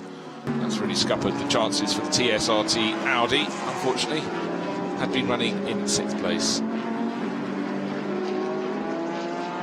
First to second, 1.399 seconds. You can just see Alessio Picariello he looks smooth and calm at the front. Marco Holtz are also very smooth in behind. Just seeing them really loading their cars. They're doing their utmost to build the biggest gap they can. Here are the first of the pit visitors, ARN Racing. First one in from the front end of the field. Don't forget that started 5th in the hands of Yuta Kamimura, now being taken over by Hiroaki Nagai. But in challenging for 4th and 5th positions in the opening corner, that was one of 2 cars to go running out over the tarmac runoff area before rejoining, and lost about half a dozen positions. The other car that went wide was the Singer Plan B Audi, with Kantasak Kusiri undoing all the good he did in qualifying. Busy in the pit lane, new set of rubber all round. Christina Nielsen in early to hand over to Daryl O'Young. Daryl and Christina yesterday, hope for a top result, came away with 7th place. There's the McLaren at a standstill. Getting that traditional McLaren orange. That's being handed over from driver 2 to driver 1. Kate Asawa started today, handing over to Piti Bhirombhakdi. Kyo Chang, Alan Yeo. This is the car that came here to Japan, to Suzuka, for the first of our 2 races here in a fortnight in the championship lead, but having a crash exiting 1:30 hour. It looked far bigger than it was for Roloff Bruins, but it meant they started yesterday's race from 21st and today from 22nd. But with Patrick Niederhauser, will they get a top 10? I think they can. All over the tail of the ARN Racing Ferrari. The Indigo Mercedes tucked in behind, but I think will be making passing manoeuvres. The 911 Porsche in from 3rd place on the track. Philippe Hamprecht first to blink. The 2 front runners, Alessio Picariello in the 88 Mercedes and Marco Holzer, the 918 Porsche, continue for a while longer. They've got 7.5 minutes until it's too late to make the pit stop. So the 911 Porsche, yesterday's winning car, Tanat Sathian Thirikul, one of the Thai drivers who's really starring this year, takes that over. Everyone looks on in race control. Quiet race so far, which is just how they like it. Majority of the drivers who have been making their pit stops are the drivers at the tail end of the GT3 class, and if they weren't at the tail end, they are now, because they've made the pit stop. But it was those effectively outside the top 10, with the exception of that 911 Porsche, that decided that they would come in as early as they could.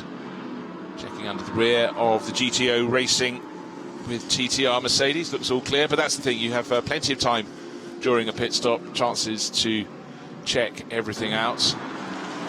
And here's the Absolute Racing Audi, picked up a podium position yesterday in the GT4 class. So new, they haven't got around to sticking stickers on it, but Adson Tenoto running that opening stint and doing a very good job indeed. And he'll hand over to very experienced Australian racer Mark Williamson, who had a really cracking run yesterday in the GT4 class. 911, of course, you think, why is that still in the pits? It seems a very, very slow pit stop. It has 15 seconds extra to serve at a standstill by dint of being yesterday's race winner. The car that finished second yesterday, the 912 Porsche, that will have to serve an extra 10 seconds at a standstill. And likewise, the ARN Racing Ferrari, we saw it exiting the pits with Hiroaki Nagai at the wheel. That lost a lot of ground on those that were running behind it, because that was 5 seconds car extra at pit stop. Car number 8, drive-through penalty, gaining advantage off track limits at turn 16. Car 8, drive-through penalty, gaining advantage off track limits at turn 16. No sooner had I started talking about the number 8 Porsche, that one had to serve 5 seconds extra at a pit stop, then the news comes through, a drive-through penalty. So any chance of points out of the window for the ARN Racing crew. They'll have to take their consolation from scoring their best ever result, 3rd place in yesterday's race. But there is that red ARN Racing Porsche being pushed very hard indeed by Patrick Niederhauser now in the Indigo Racing Mercedes, but he will have to peel off into the pits, really end of this lap, perhaps next lap, possibly the lap after, but really might as well get it out of the way. He's stuck in traffic. Oh! And now he's had contact. The car that joined the championship this weekend, yesterday's AM class winner, the LM Corsa Porsche, given a thump up the tail at the second of the Degners. You can see the body damage on the ARN Racing car. Just pointed out that Porsche wasn't going to finish in the points with a drive-through penalty to serve. They won't be allowed to put a new headlight on. Let's take a look through the first. The Degners gets close to the tail of the black Porsche, dives up the inside. The door wasn't being left anywhere near open. I don't think the driver of the LM Corsa car even knew he was there. That's Kei Nakanishi, and the door was closed on the nose of the ARN Racing Porsche. That will have to come in, not for repairs, it'll have to come in for drive-through penalty. And it looks though, will we have a safety car? It's double waved yellow because of that number 60 LM Corsa Porsche in the gravel just before the track feeds under the return leg, the bridge just to the right-hand side of our image if it keeps swinging around. Just saw the GT4 class leader going past, yet to make its pit stop. In fact, all the GT4 runners bar Sunako Jakucho. But let's hear from Philippe Hamprecht. He was a winner yesterday, and he's been caught by Steve Dawson. Yeah, Philippe Hamprecht is with me fresh after a win yesterday. How did that first half of the race feel, Philip? It was a bit difficult. I mean, the first two guys, Marco and Alessio, they were on new tires. We didn't have any new tires left, so we went with what we had. I think with the third quickest car out there, but I was just not able to go the pace. Maybe the first 4 laps I could keep the pace, but then I had to drop back because I was just going to kill the tires. But no, it's looking quite good. For us, it's important to take home points because we have the success penalty of 15 seconds today. So, I mean, we're lucky to get, if we get on the podium, we're going to be lucky, but we're aiming for a top 5 finish today. Good drive, Philip. Thank you. Thank you very much. Thanks to you guys. Good questions from Steve Dawson down there, because what we saw was the first 2 cars getting away, Alessio Picariello being pushed by Marco Holzer, and in short order we suddenly saw a car that could be fast, yesterday's race winning car, just falling away. Suddenly the gap was 5 seconds, then more. Well, at the moment, where is that 911 Porsche that was yesterday's winning car? Listed as 14th, but a handful of cars ahead will have to make their pit stop, so should be around 10th place, and then we'll see, I'm sure, Tanat Sathian Thirikul pick his way forward from there. 911, there it is, the red flashes up its flanks, its anthracite background. So let's hope the double wave yellows are all being attended to. The number 88 Mercedes, not the 88, the 55, not flying. The 88 with lights flashing. Alessio Picariello, he doesn't want his teammate in his way, and very pleasingly that gets out of the way, but that didn't want him to delay him because he wants to maximise. The pit window is, he's probably going to dive in this time around, if yes, he better, because otherwise he'll miss the pit window being opened. But you always want a super quick in-lap to shave another 10th or 2 of a second off your lap time to extend your advantage over the car behind. And into the pits he comes. Into Fuvasak has made his pit stop, but has taken over the 918 Porsche that came in last time around, and it wasn't the best of in-laps for our race leader. A little bit of obstruction, and the fact it was one of his own teammates will be a little bit grating for him. And it was 55 car Daniel Au, I think, on his outlap, slightly delayed him there. There is the race leader. Alessio Picariello did all he could. Was worth being pointed out, that did start on fresh rubber, so that is why Marco Holzer in the 918 Porsche, the car that I've tipped for victory today, and 88 Craft Bamboo Racing car. This car, the Mercedes, just been evacuated by Alessio Picariello, and his teammate Jeffrey Lee will be getting on board. Jeffrey doesn't have the experience of Vucicon Fuvasak, so I think it's going to be a big ask to he may come out in the lead of the race, but to keep it is going to be very hard to do. But he managed to do so in the opening race at Sepang. How's this car going now? The 888 Racing Mercedes, Jeffrey Ibrahim, Prince of Johor, 5th place in the opening pair of first pair of races. This is a driver who'd never raced at the international level before and made a massive splash on his home ground on his debut at Sepang. And let's see what he can do today, because certainly Shane van Gisbergen put on a fantastic drive. Before the pit stop was behind the Hub Auto Corsa Ferrari, and now after the pit stop is in front, but being pushed very hard indeed, and I would suggest being passed. That doesn't come as a huge surprise, because Yuya Sakamoto, very, very capable indeed. But what we're seeing is that Jeffrey Ibrahim is a very, very quick learner indeed. And let's see, in fact, I talked to 5th place. There was a disqualification in the opening race, so 4th place on the board for him and Jasmine Jafar this weekend, sharing with Shane van Gisbergen, and I would suggest being given Shane a very, very big pat on the back, because that was a brilliant opening stint. And at the moment, I think running in 5th place. No, now down to 6th, of course. We just had the Ferrari go past. But let's hear from the driver who came in from 2nd place in the 918 Porsche. It's Marco Holzer, caught up by Steve. Yeah, Marco Holzer is with me. Marco, you're penalty free. Is that going to make the difference today? Yeah, for sure. Yesterday was a big pain with the 15 seconds, but today we don't have any penalty. Yeah, we had a good start, and now he needs to bring it home. And the car's in good shape? Yeah, it's mega. The team gave me a mega car today, and it's getting even hotter and hotter. You have to really look about your tires and the tire wear, but I think we found a really good setup, and yeah, just wait now. Thanks, Marco. Thank you very much.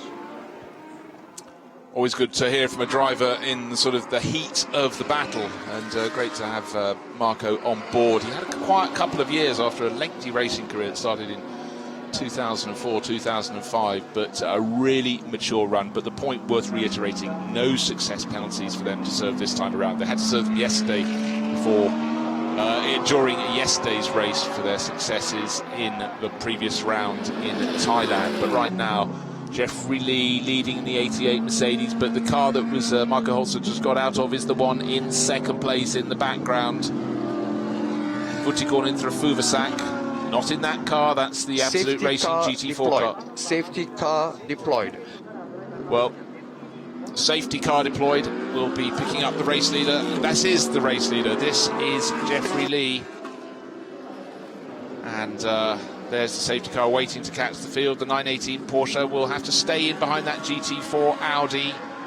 Car in second place overall.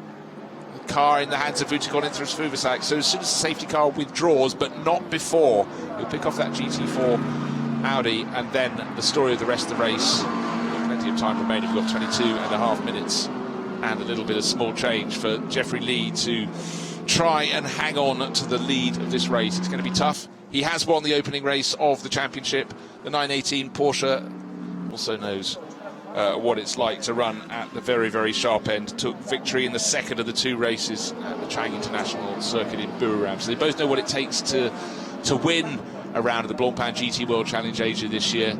But would it be them, or would it be the best of the rest? At the moment, that's Yuya Sakamoto in the 27 Ferrari, but that is 21 seconds behind Vutikon Fuvasak. So the first two well cleared. But with the safety car, of course, all those gaps are going to be closed right up.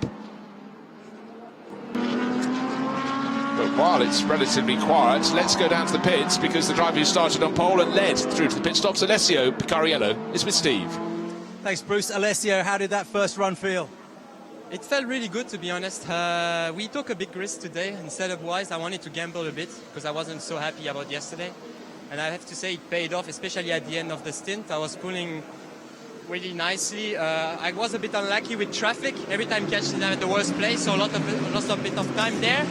But as soon as I had free track, I could pull away. And yeah, I was really confident, so happy.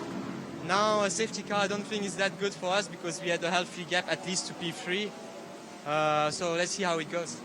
We're looking at your car now, our viewers at home. How much of a challenge is it going to be in the second half of this race? Well, it's going to be a challenge. I have to say, even for pros out there, it's hard with the condition, with tires. And Jeffrey is a bronze driver. Behind there is a few pros, so it's going to be difficult. But he has a lot of experience, so finger crossed, and let's see how it goes. You said this was one of your dream tracks when we spoke to you before. Did you enjoy it? Like always, Suzuka is amazing. I have to say, in quali is the best time because it's where you got the most grip. In races, it's more about surviving, really, but it's always on the edge everywhere. You have no time to rest, so yeah, it's a proper racetrack. You can rest now. Well done. Yeah, thank you. Cheers. Good answers from Alessio Picariello there, because what we saw was that gap between first and second was seesawing back one way than the other, and I must confess on various occasions we saw that he seemed to get the worst of the deal. Marco Holzer giving chase in the 918 Porsche had a rather better run as they picked off the GT4 runners, and but at the time of the pit stops it was only about a second and a half clear. But the point he also made, Picariello also made, was the fact that the gap to the third place car was quite large. So these two, the 88 Mercedes and the 918 Porsche, had a big advantage, but now with this safety car, everything else is getting bunched up behind them. All that advantage, or a large chunk of that advantage, is being cut away. Ferrari silver with a red stripe just on our screens, at the top of our screen any second now. That is third overall, Yuya Sakamoto, and then Jeffrey Ibrahim will be tucked in behind him in the 888 Racing Mercedes. In the GT4 class, it's Takayuki Kinoshita. No success penalty, so no surprise he's in the lead of the class. Second in the class is the Absolute Racing Audi, Mark Williamson at the wheel, and third is Frank Yu in the Craft Bamboo Racing Mercedes. But as you can see, quite a lot of the field have to play catch-up. They should be able to join the tail of this train, but where are the rest? Now we can just see, I think it's the Anstone Racing Mercedes coming around the top of our picture onto the start-finish straight, but soon we'll have all 27 runners. We've lost Nakanishi, of course that's the 60 LM Corsa Porsche we saw stuck in the gravel. That is why we've got the safety car out in the field, but we should have all 27 of the remaining runners nose to tail before the safety car gets around to release them. Haven't had images of the LM Corsa Porsche being safety car dragged in out. the pit at the end of this lap. Safety car in the pits at the end of this lap. Okay, I hadn't seen the car being pulled from the gravel. It's getting to the point, no, it's not yet at the point where the car was needing to be removed from the gravel just before the underpass, but clearly that's been done. We've had the message now that safety car will withdraw at the end of this lap. So for Jeffrey Lee, worth pointing out, it's a Pro-Am pairing and he is the AM driver, but he's been racing for some while, so he's just got to be wise to how to handle a restart. Started racing in 2003, raced some Formula 3 down in Australia, but and then a bit of Formula Renault around Asia, but GTs is his thing now, and it's about keeping cool, calm. He'll wait, he'll look at the lights on top of the safety car. They're still flashing. They will tend to go out with half a lap remaining. He'll have had radio message from the pits: keep calm, keep cool. You've got a GT4 car behind you, but that won't give you protection for long because the pace of the chasing Porsche there, 918, third on the road, second in the race. That too is protected from behind. It's got the AMAC Lamborghini and GT4 Craft Bamboo Racing Mercedes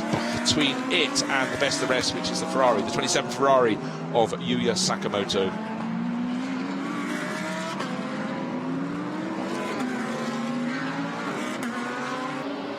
Just looking up and down the screen to see if we got any anomalies. Roloff Bruins has taken over from Patrick Niederhauser. He's just outside the points. He came here to Japan, to Suzuka, in the lead of the championship. Only picked up 2 points yesterday, a drive-through penalty, and starting down in 21st position. Hurt their hopes, but should be good for some points today. Should be, maybe even get into the top half dozen.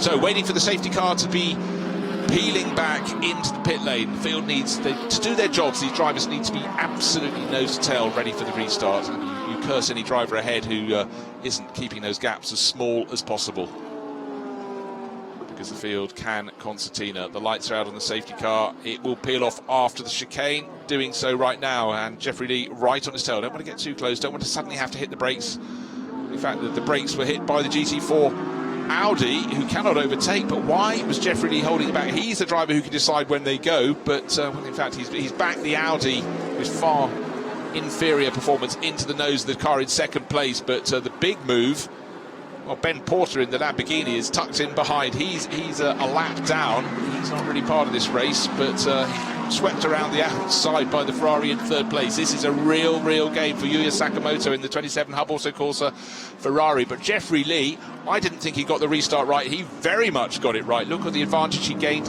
Certainly that 918 Porsche Butikon into Refuvasak at the wheel had to get around the GT4 Audi, possibly tripped up very slightly over it, caught out by its relative lack of pace, but that gave the gap that Jeffrey Lee needed and wants. Has to protect it though. More than a quarter of an hour remaining in this race, and in terms of natural pace, stop and go 1 second less than mandatory pit stop time. Well, always interesting to hear from race control. You have a mandatory minimum pit stop time. If you stand still for less than that, you get penalised. You have to come in and serve. If you are 2 seconds too quick, you come and serve a 2 second stop and go penalty. It's a 1 second stop and go penalty, but for the car in 6th place, for Alex Au, it's the Vincenzo Sospiri Racing Lamborghini. He's got to come into the pits. Wave goodbye to points. Unfortunate for the crew. And even more unfortunate, it's not going to get back to the pits because Alex Au may be shocked by the news of that 1 second stop and go penalty. Has stopped but not in the pits, in the gravel. So out of the top 10, out of the reckoning. So very, that's compounding the situation for them. So everybody else move up a position. That means Roloff Bruins will be promoted into the top 10, back into the points. Just having a shot of the ARN Racing Porsche missing that bit of bodywork after its contact, gaining positions from down in the field, that extra pit stop because of a drive-through penalty. Deployed. Safety car deployed. So just as the second place Porsche got onto the tail of Jeffrey Lee, Jeffrey's given a bit of breathing space in the 88 Craft Bamboo Racing car because a safety car out onto the circuit, because unfortunately that 666 Lamborghini. And working hard down in the pit, Steve Dawson has caught out with the leader in the GT4 class. It's Sanako Jakuchu. Yes, Sanako in P1 at the changeover. What were track conditions like out there? track temperature is a little bit low from tomorrow race, and I try careful tire management. Little bit not difficult. It's a great car. Do you expect to get on podium? Of course. Yes. もちろん. Yes. Rest well. Thank you. Thank you. Back to you, Bruce. Most certainly Sunaka Jakuta expects to be on the podium. He took a victory here in the first of 2 races in 2018 with his teammates, still racing with Takayuki Kinoshita, and Takayuki sitting on a very tidy leading class. Second place in GT4, now in the hands of the Craft Bamboo Racing Mercedes, because on the last lap, or the last time they were able to go racing, Frank Yu moved ahead of Mark Williamson. So the Absolute Racing Audi on its debut in the championship in the GT4 class, slipping back to 3rd place in the class. Safety car back out for its second stint at the head of the race. One car not going anywhere at all is the number 11 GTO Racing GT4 Mercedes, clearly front end damage. Didn't see how that occurred, but that is a shame. They picked up a decent result yesterday, but for Brian Lee and Tony Fong, it's over and out here in the second race at Suzuka. They have to regather their strength and come back stronger next time out. Next race in the championship, next 2 races are at Fuji Speedway in 2 weekends' time. Looking forward to that very, very much indeed. But right now we're concentrating on Japan's premier racing circuit, Suzuka, a circuit that continues to show it's got teeth, with drivers not always getting it entirely right. So the last one to fall was Alex Al, running around in 7th place. Just heard news he had a drive-through penalty, or pit stop infringement, stop and go penalty of 1 second, and stopped in the gravel. Safety car continues to lead the field around. At the front of the field, Jeffrey Lee in the 88 Craft Bamboo Racing Mercedes, in behind Vutikon Intra Fuvasak in the 918 Panther AAS Motorsport Porsche. 3rd place, Yuya Sakamoto. So 3 makes of car, because Yuya is driving the 27 Ferrari from Hub Auto Corsa. And perhaps the person who's gained the most out of all of this is the fact that the 911 Porsche that served the extra 15 seconds in the pit stop, we heard that they hoped to be able to get into the top 5. They're running 4th, and they could have a really good crack at victory. These 2 safety car periods have helped it enormously. It's all but rubbed out all of those 15 seconds at a pit stop. But let's hear from the driver who ran around in the McLaren in the first half of the race, because Steve Dawson has caught up with Keita Sawa. Yeah, Bruce, Keita Sawa is with me. Managed to climb from 16th to 10th yesterday. How is it today? My stint at the start was very good. My start was very good. We could make the 4 position up at the first lap, and even my tire was the auto tire, which come from yesterday my Corey. But my pace was not bad. We can make following them almost them from the P4 to my position P11, and this is our strategy on it. So. Until just before previous lap for the pit in, I had something wrong, some parts coming into my tires. So I guess maybe some parts made our front right side handle and the tire broken. Then I had to take to the pit longer than my original plan. Maybe almost a lap. I need to get the slow. So I was so disappointed now, but the PT is now on a new tire for him. So now still keep pushing until the end. We know you're trying to compete and do as well as you can, but how much fun is it to drive on this circuit? Right. I know fully this circuit from 20 years ago when I started car racing when I was 20 years from here. So. Even 20 years passed, but my feeling is quite same when even I drove a GT3 car instead of a Formula car. But every foreigner driver say here is fantastic. I also thinking about that. Even I followed so many worldwide circuit, I know. But I'm really happy to come back here as my team and following us. Fuji 2 weeks ago, we are really looking forward. And finally, with your partner in the car, what's the best you can hope for today? Right. This is now we are having a little bit tough, but our car is the only car in Asia, so we needed to make the car development more, and we need to get the car more strong. So that's why we need to keep pushing until the end. Even we have some bad luck.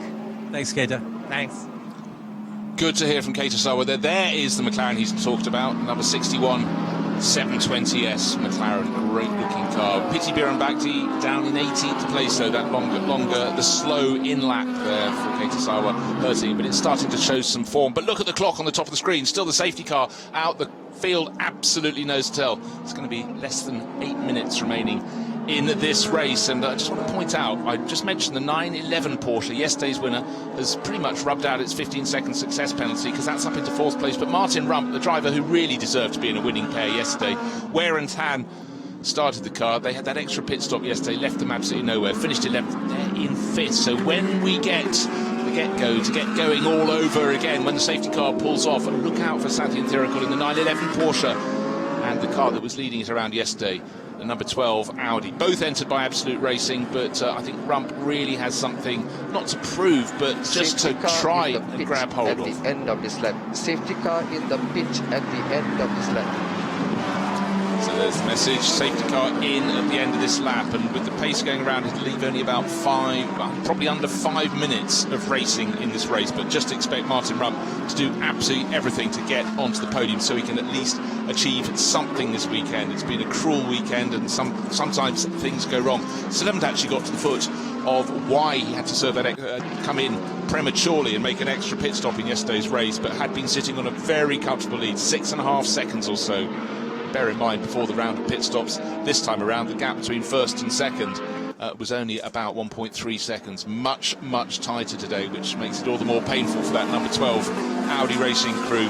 What went on yesterday, what hit them, what hurt them. So just running down the classes at the moment, Pro-Am being led by the car in the lead of the race, Jeffrey Lee, building on the work of the pole man Alessio Picariello in the 88 Craft Bamboo racing car. The AM class is being led down in 17th position overall. It's the Fatana Racing Lamborghini, car number 128.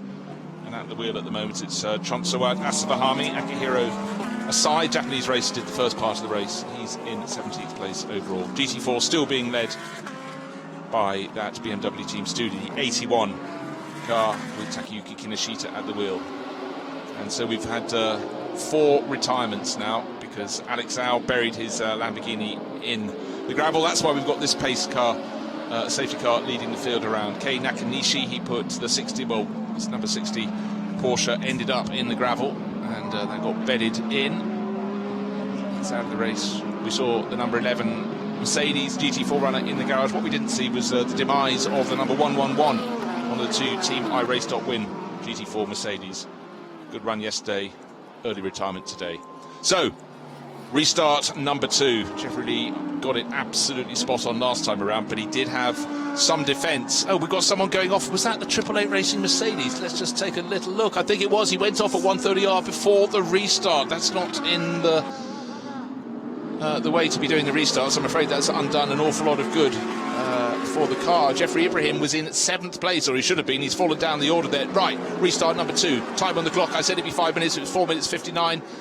And it looks though enough has been done to lead down to the first corner, but there's bound to be a dive from Vutikon into the Fuvasak, but Jeffrey Lee saw it coming. He ran very deep into the corner, probably left his braking later than he wanted, but retains the lead, did not lose the lead. Very, very important. He's got to keep weathering the storms that will be coming his way. First through to 5th, 6th places, very tight indeed. Into Fuvasak now being pushed by Yuya Sakamoto. The Ferrari can't go past this, gives a chance for yesterday's winner, the 911 Porsche. Had a bit more momentum up through the S's, but ran out of road in behind Martin Rump in the grey number 12 Audi, trying to find a way through as well. But for Jeffrey Lee, he's got to keep his cool, keep his calm. The attacks are coming, but then the Ferrari has moved into 2nd place for Yuya Sakamoto.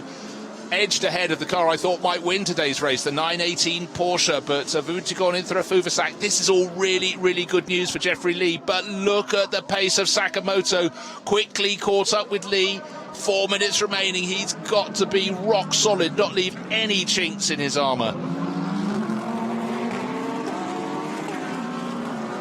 The attack is really, really coming from Yuya Sakamoto. Hub Auto Corsa, a team that's just been going better and better on the global stages in recent years. And look at Yuya's form. His first 5 races in this year's championships: 3rd, 6th, 4th, 2nd, 4th. Is second now. Could be taking a first win. Mistake in the background by Vujicic into Fuvasak. Very, very deep into the hairpin. It hasn't been profited on by Tanat Sathi and Thirikul, so the two Thai Porsche racers nose to tail, still in that order. Martin Rump tucked in behind. The Estonian racer in the Audi, almost can't see it. Number 910 Porsche in the background as well. Oh, another mistake in the background. A lot of drivers pushing just that little bit too hard. Jeffrey Lee, 3 minutes remaining. Look how the cars are ganging up on him. They're getting onto his tail, but they were this close on the restart. They haven't gained any advantage of him, but the big change has been Yuya Sakamoto taking the Ferrari, number 27, Hub Auto Corsa, up into second place. Down the straight, the two Porsches tucked in behind. Into a Fuvasak from Tanat Sathi and Thirikul. Will there be any place changes if the 918 car into a Fuvasak at the wheel, doing his best to get back onto the tail of Yuya Sakamoto? If he can do so, that will buy a bit of breathing space for Jeffrey Lee. Jeffrey had a spin early in yesterday's race, but right now, under huge pressure, really, really delivering. But one little slip and you're going to lose half a dozen places here. It's that close at the front.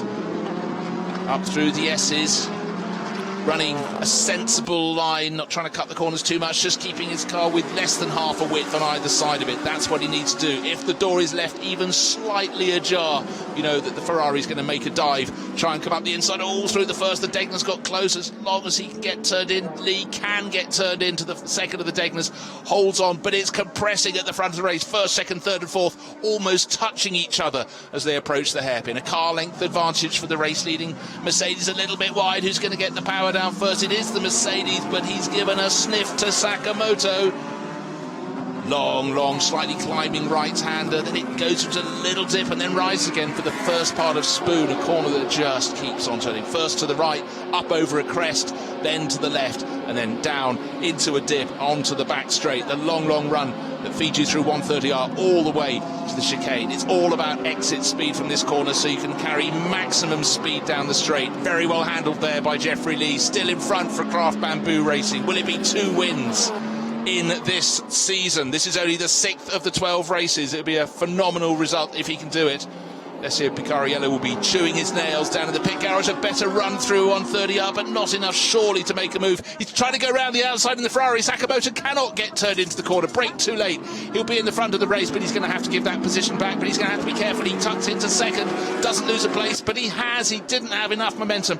So suddenly Vutakorn in for a Thruvasak takes his chance, and I reckon Sathi and Thirikul will have a move as well. Onto the final lap of the races. Jeffrey Lee in front, but Thruvasak had a better entry to the start-finish straight. Surely Lee can't get into his car turned in to turn one, but somehow, just somehow, he's managed to do it to start this final lap. I thought he'd lost the lead, just as though he'd looked as though he'd weathered the storm. He's not home and hosed yet. This is the last lap, but look at the pressure. Thruvasak on his tail. Sakamoto, unfortunately, went back to third, now back to fourth. Both the Porsches passed him. How he must rue trying to make that overtaking manoeuvre into the chicane. He could have been bidding for victory. Now he's bidding to try and get onto the podium at all. Martin Rump tucked in behind in fifth. Wan Bo, haven't talked about him too much. He's in sixth, and yet another Porsche just coming into your shot with green flashes. Got another Porsche behind him, Chow Lee for JRM. And Jeffrey Ibrahim recovering from that rather embarrassing off when the safety car hadn't yet withdrawn from the circuit. He should be just out of shot at the back of that pack.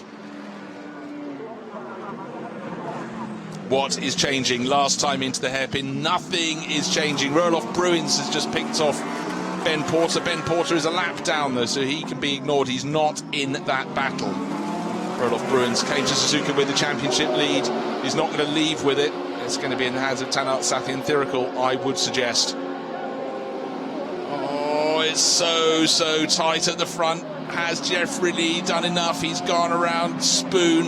Now he's got to get the power down. The Craft Bamboo Racing Mercedes, and running very wide indeed was Tanat Safian Thirikul in third place, so he will not be able to get the power down. That takes the pressure off. Vutikon in Trafuvacak in that 918 Porsche, therefore has a bit more of a chance to make an attack through 130R for the final time. A bit more speed carried by the car in second place. His only chance is up the inside, but across to close the door, surely to clinch victory. Jeffrey Lee looks so he's done enough. Look how close it is, first, second and third, almost touching. It looks so it's going to be Trafuvacak in second place. Be great championship points for him, but victory today for Jeffrey Lee and Alessio Picariello. So it was a Porsche 1-2-3 yesterday, but today it's Mercedes, Porsche and Ferrari and Audi in fifth place as Martin Rump completes a very good climb up the order. But for Jeffrey Lee, that was huge pressure, and he really did very, very well indeed to hang on at the front. Great racing on a fabulous circuit, and unfortunately, out of it looks like it's 130R.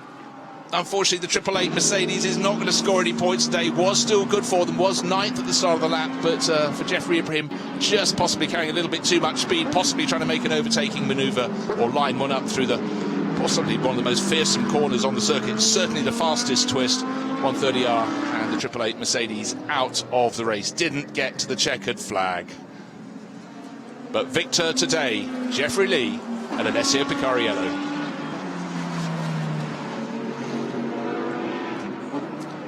And at the end of the race, well, sorted out by the safety car, picking people up in certain places, but almost a lap's advantage in the GT4 class. Takayuki Kinoshita coming home very comfortably in front, almost a lap on the car that came home. In fact, came home third in class. Frank Hugh was overtaken by Mark Williamson, so the Australian veteran taking second place in the GT4 class on a really impressive debut in the category, the junior category for Absolute Racing.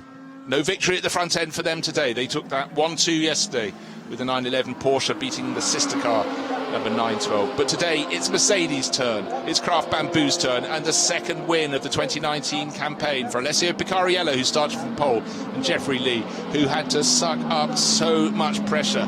He didn't put a wheel out of line. It got close. With just over a lap to go, we saw the move from Yuya Sakamoto, but he ran wide at the corner, couldn't get his braking done at the chicane, had to hand the position back. But that's what we want. We want to see overtaking manoeuvres. They don't all work, but they've got to be tried. That's what motor racing is all about. But right now, savouring the fact he hung on, and he hung on very, very well indeed.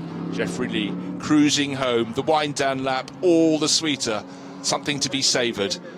So just the final chicane for him, and then he'll go down to Parc Fermé, where I'm sure we'll see a massive smile and a huge amount of applause from his teammate, from Alessio Picariello.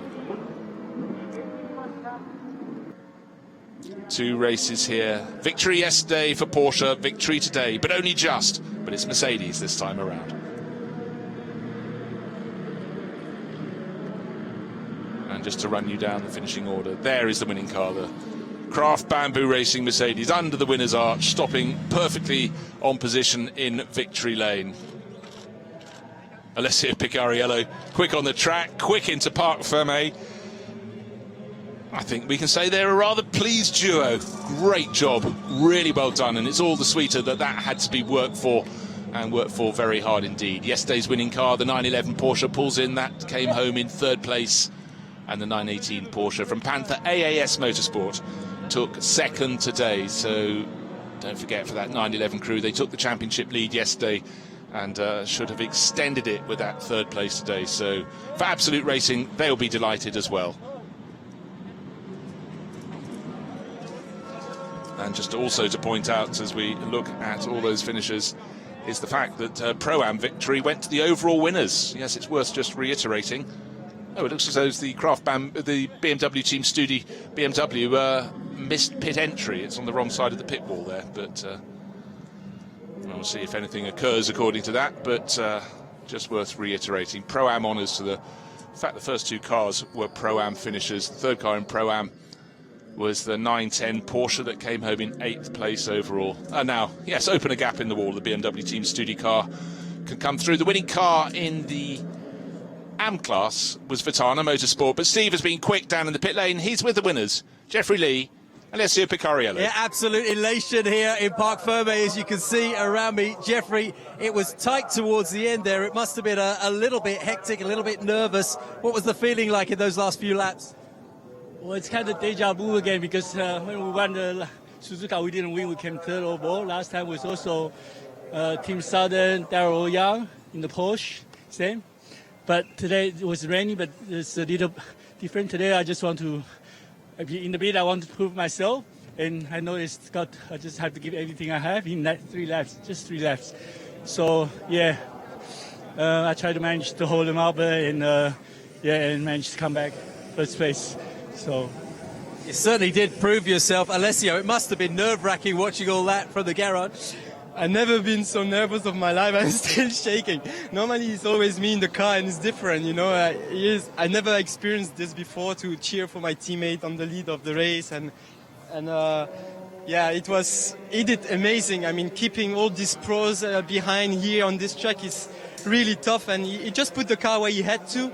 And I'm really proud of him. I'm proud of all the team, and yeah, second win of the year. It's just unbelievable. Jeffrey, lots of celebrations tonight, I'm sure, but this sets you up very well for the rest of the season. yeah, the feeling is back again. Of course, we didn't have such good luck in pre-time and the race before, but now we proved we can do it twice. So there's a chance for us more to come. Well done, everybody. Good drive. Well, great to hear from the winning duo, Jeffrey Lee and the driver who started from pole position, Alessio Picariello. Their joy clear to be seen. And again, to just reiterate, drivers hate being the one that's not in the car. There's nothing they can do to help their car go on to victory. They just have to sit and watch, or leap from foot to foot and watch. But Jeffrey Lee kept his cool. Not 1 but 2 restarts from behind the safety car. Nailed them both times. He was challenged, but he held on. What a sterling drive from Lee there. So maximum points, they know for the next race, the first of the 2 races at Fuji, they'll have the 15 seconds they have to serve at their pit stop, which will certainly hamper them. But right now they're very happy with their maximum point haul. They're second of this season, so really, really coming strong for Craft Bamboo Racing. And behind them there'll be lots of happy faces too. You can see how competitive this championship is, so anybody who gets on the podium has every reason to be delighted. And just to let you know, the Panther AS Motorsport, Porsche, Vuitton, Intercontinental and Marco Holzer. Talk of them, and we'll speak to them with Steve Dawson. Yeah, the P2 drivers are with me. Congratulations, gentlemen. Vuitton, what was it like in that final session? Well, it was very frustrated. 2 safety car came out, so I did only a few laps actually. But at the last moment, I was trying very much to overtake the Mercedes, Jeffrey. But he made a mistake, but I couldn't, have any chance to overtake him. So he was very good. Congrats to him. Marco, great drive in the first session there. What did you do with the half hour or so afterwards? I could not watch it. I mean, the safety car came out and then the restart and another safety car. I mean, my heart rate was on the limiter, so I just crossed my fingers, and he did an awesome job to bring it back home on second. Well done, gentlemen. Congratulations. Really interesting when you consider the race for the 918 Porsche. Didn't have any success penalty to serve. It came in from second place, handed over by Marco Holzer, very much in the hunt. But of course, those 2 safety cars, all the rest of the field was somewhat back, but it brought them onto their tail. It brought the 911 Porsche that came home in third place onto the tail of the 918. And for Vuitton in Trafuvacak, instead of concentrating on being able to attack Jeffrey Lee, and one would have expected that he had a very good chance of passing, he had to fend off the 911 Porsche. But also, Yuya Sakamoto got up into that second place, troubled both of them, got ahead of both of them in the Ferrari. Then he made that little glitch, got a little too excited into the final chicane, that penultimate corner on the circuit, and blew it, had to give the position back. And as he did so, his Ferrari was swamped by 911 and 912. The Porsche's coming through. But let's go down to the GT4 class, because it was won again by BMW Team Studio and the drivers with Steve. Our P1 sitters in GT4, many congratulations. What was it like out there today? Thank you. Easy. Easy race. Easy. Did you find it easy? Yes, he's very fast and the car is good, tire is good, everything okay. And he kept the big define for me. He present for me. So easy. So easy. The car looks wonderful. How good is it to drive? Yes, car is good. Thank you very much. This coloring, I like this very much. You, how do you think about It looks fabulous. I'd like to have a drive one day. Thank you. Well done, guys. Congratulations. Thank you. Now, how often around the world you hear drivers say it was easy, but what made it easier for them was not having success penalty, which they pretty much always seem to have. That helped them because of yesterday's unfortunate incident in the race when they were knocked out of the lead of the class. But the safety car, the timing of the safety car, it allowed them to get a lap on the chasers. And it was very close between second and third in class. But for BMW Team Studi, victory on home ground. They got one here 12 months ago, and actually they did make it look easy. But don't forget, in the first race, the Kraft Bamboo Racing Mercedes was able to push them very hard indeed. But today it was all about the crew. But let's take a look back at the highlights. And with a race like that, where do you start? Action from start to finish. This was the start. Brilliant getaway by Alessio Picariello in the 88 Mercedes. Pushed very hard by Marco Holzer. Look for him trying to make a move in the 918 Porsche from Panther AAS Motorsport into the first corner. He knew he was on the outside line. And then there was a squeeze over 4th or 5th place. Two cars going off. The ARN Racing Porsche will eventually come back into shot. There it is, rejoining. And the Singer Plan B Audi. That took a spin and tucked itself back in. Early stage of the race is the 999, the 999. Audi was pushing very hard in the hands of Andre Couto, but the fact it went from 13th to 6th was possibly down to a jump start. They got a drive-through penalty for it, but the driver really making the moves. Great start by Frederick Schandorf, but it was Shane van Gisbergen in the 888 Mercedes making his way up the order. Then we have Chris van der Drift getting quite physical. At that particular point, little bodywork rubbing with the Lamborghini. And Schandorf held on, but it was the escape being made by Shane van Gisbergen. Brilliant drive for 888. There goes his silver Mercedes, and pulling clear of that battle behind. And then there's a little bit of a push there. Chris van der Drift rubbing the tail of the Lamborghini at a point where it was very easy to go for a spin. Schandorf held on, but suddenly had Melvin Moe all over his tail. Car new to the championship this weekend is that black Porsche number 60 for LM Corse, who took victory in the AM class yesterday. And today it wasn't to be a race that came their way right in the heat of battle. 911, yesterday's winner, handed over to Tanart Sathi and Thierry Philip Hamprecht, first of the front runners to make a pit stop. And the car that didn't get as far as a pit stop was the 60 Porsche, spun around there, given a clip unfortunately by the car that finished third yesterday, and that was Yuta Kamamura. Car he shares with Hiroaki Nagai. They would get a penalty for that as well. But in the closing stages of the race, Jeffrey Lee having to hang on at the front of the field, being pushed very hard and passed by the Hub Auto Corsa Ferrari. But of course, as you can see, didn't manage to turn into the corner. Gained an advantage by running off the track, had to hand it back, but at this point didn't have enough momentum. The two Porsches that were third and fourth said thank you very much, accelerated it, passed it on the start-finish straight. And that left Vutikon Fuvasak in the 918 Porsche to push very, very hard indeed. But Jeffrey Lee defended the line just when it looked as though the door might be left open. He came across absolutely legitimate to do just that. With Alessio Picariello super nervous in the pit lane, had no reason to stay nervous for any longer because the checker flag was being waved and it came down in front of the nose of the 88 Mercedes. Kraft Bamboo Racing, they won this duo in the opening race of the season and they won all over again. And look at the joy in Parc Ferme as Jeffrey Lee given a ride there by Alessio Picariello. So it's been enthralling couple of races here at Suzuka, a circuit that the drivers love to come and drive on, even without a race, but to race, it really is quite something. The championship table has been given a massive shake-up, and now let's go and take a look at the podium with Steve. Ladies and gentlemen, welcome to the podium ceremony of Race 3 Blancpain GT World Challenge Asia at the famous Suzuka International Circuit. We'll start this ceremony with the overall winners. We will welcome, with your applause please, in third place, Tanat Satyendrikul and Philip Hamprecht.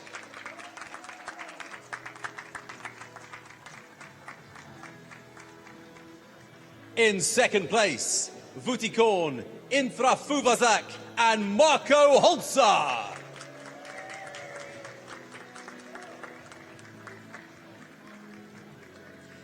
And your overall category winners, Jeffrey Lee and Alessio Picariello.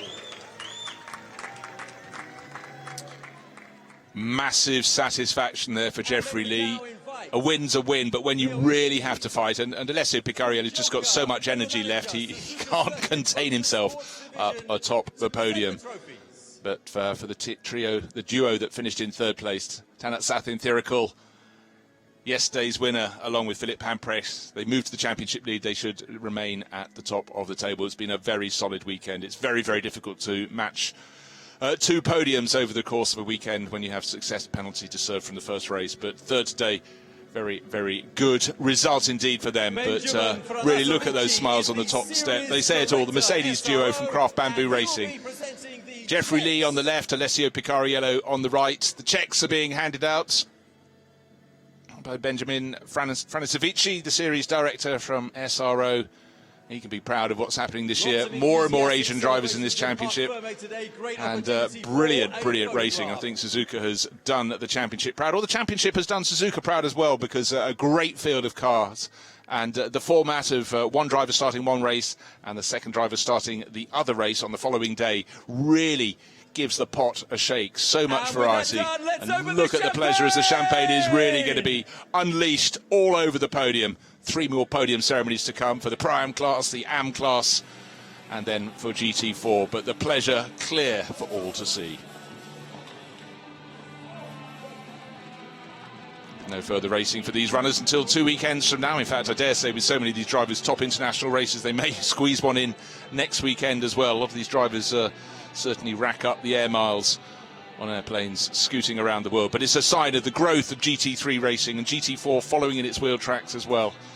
These drivers can have very, very packed race diaries, and great to see so many drivers like Jeffrey Lee on the top step of the podium there, gaining experience all the time, egged on by his pro partner Alessio Picariello, learning as he goes. And it's not just the cornering lines, it's also learning how to handle the racecraft, how to handle the pressure.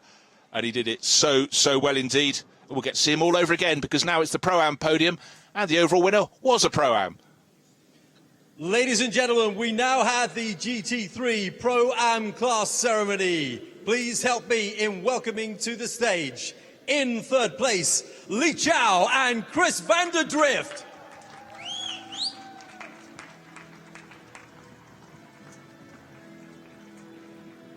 In second position, Vutikon, Intra Fufazak and Marco Holzer.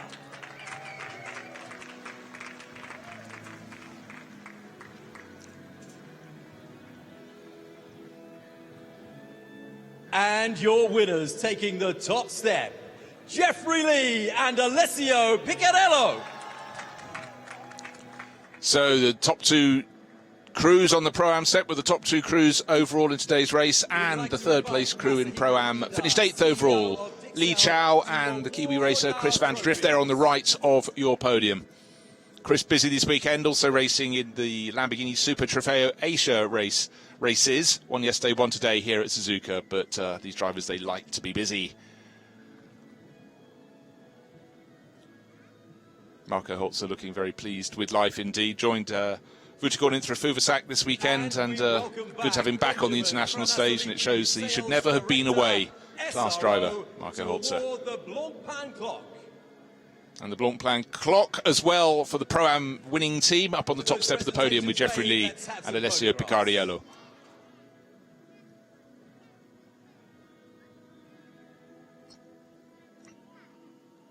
None of these drivers strangers to podiums, so they understand the sequence. And of course the champagne and now those race suits don't need to be worn again this weekend, so it doesn't matter if they get sticky, and it really is very much what happens when you get champagne sprayed all over you. But Jeffrey Lee and Alessio Picariello, what a great weekend they've had here. Didn't go right yesterday, but the signs were there that it could come through today, but it required enormous resistance and resilience from Jeffrey Lee in the closing stages of the race. Not one, but 2 safety car restarts, and he handled them absolutely in masterful style. The only thing that wasn't handled too well there was, I'm afraid, that wasn't the clock being dropped. The Blancpain clock has been dropped by Alessio Picariello. First mistake he's made all weekend.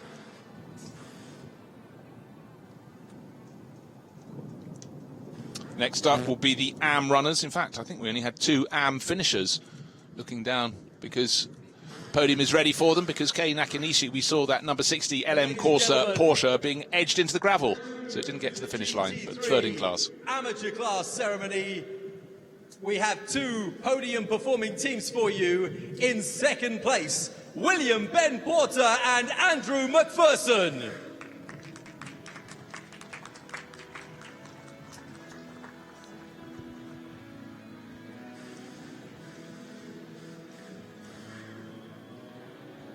And in first position, Shonsawat Asavame and Akihiro Asai. And let's please welcome back Ryo Kawakami, Executive Director, Tribo Japan Co., to award the trophies. So just the two finishers in the AM class, and for the Thai Lamborghini team, enjoying being up on the top step. But Andrew McPherson on the very left of your screen, did you notice as soon as he got on the podium, he grabbed his champagne bottle, gave it a shake, so he's ready for doing what he likes most, spraying champagne up on the podium. Number 128 Lamborghini crew joined us last time out in the second round, that is, at Chang International Circuit.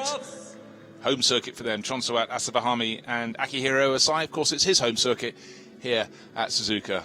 Top step suddenly becomes very small, but just shows the gentlemanly behaviour and the camaraderie, particularly in the AM class. It's always strongest there, these AM lineups.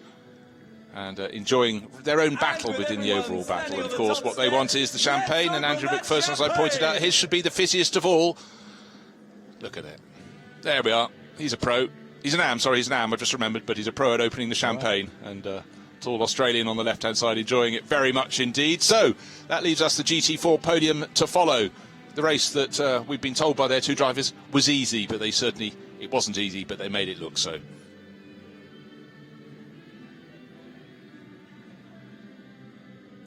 Clear the podium, gentlemen, waiting for the GT4 podium to follow. Still busy down in the pit lane. More racing here at Suzuka. Packed agenda that really has provided some great racing action, both yesterday and today. But let's get all set for the final podium of the day for the GT runners. It's the GT4 guys. And finally, ladies and gentlemen, we move to the GT4 ceremony. Please assist me in welcoming to the stage, in third place, Frank Yu and Jean-Marc Merlin.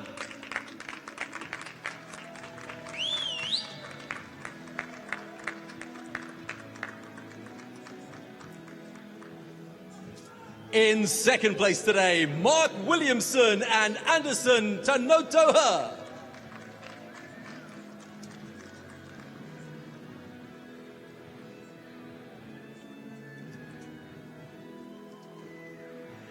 And taking the top step, it's Takayuki Kinoshita and Sunako Chukucho.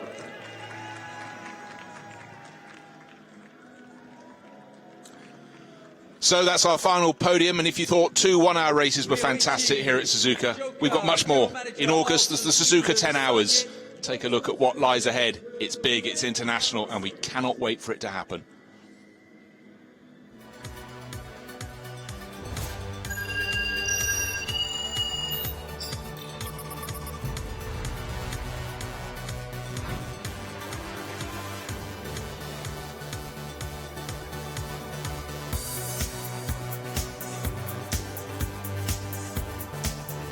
Well, for me, it's always been special to be in Suzuka since I'm a child. Watching F1 here and playing games has always been a dream. And now I'm quite lucky. I think it's my 4th time here. I've been here with Audi R8 LMS Cup, Suzuka 10 Hours, and Blancpain 2 years ago. Always been quite successful. So it's a track that I quite like. And yeah, like I said, it's always special as a driver to come here. 僕がレースを始めようと思ったきっかけもここ鈴鹿サーキットで、鈴鹿サーキットで走ってるレーシングカーを見てレーシングドライバーを志して、始まりがやっぱりここの鈴鹿サーキットっていうことで思い出深いコースですね、鈴鹿サーキットは。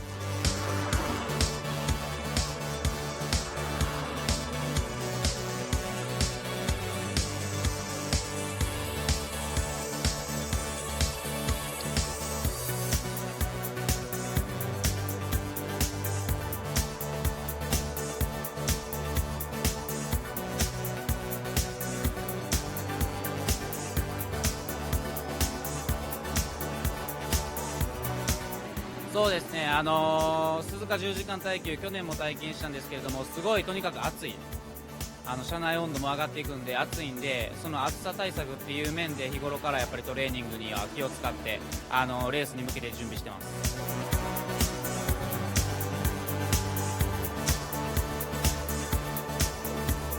I take it really seriously when I'm home. I train every day, most likely twice a day. So I guess I'm prepared well enough. But yeah, Suzuka 10 hours last year was a challenge. On such a track, you're always on the limit, and with the heat, the degradation of the tires is high, so it's always really tricky.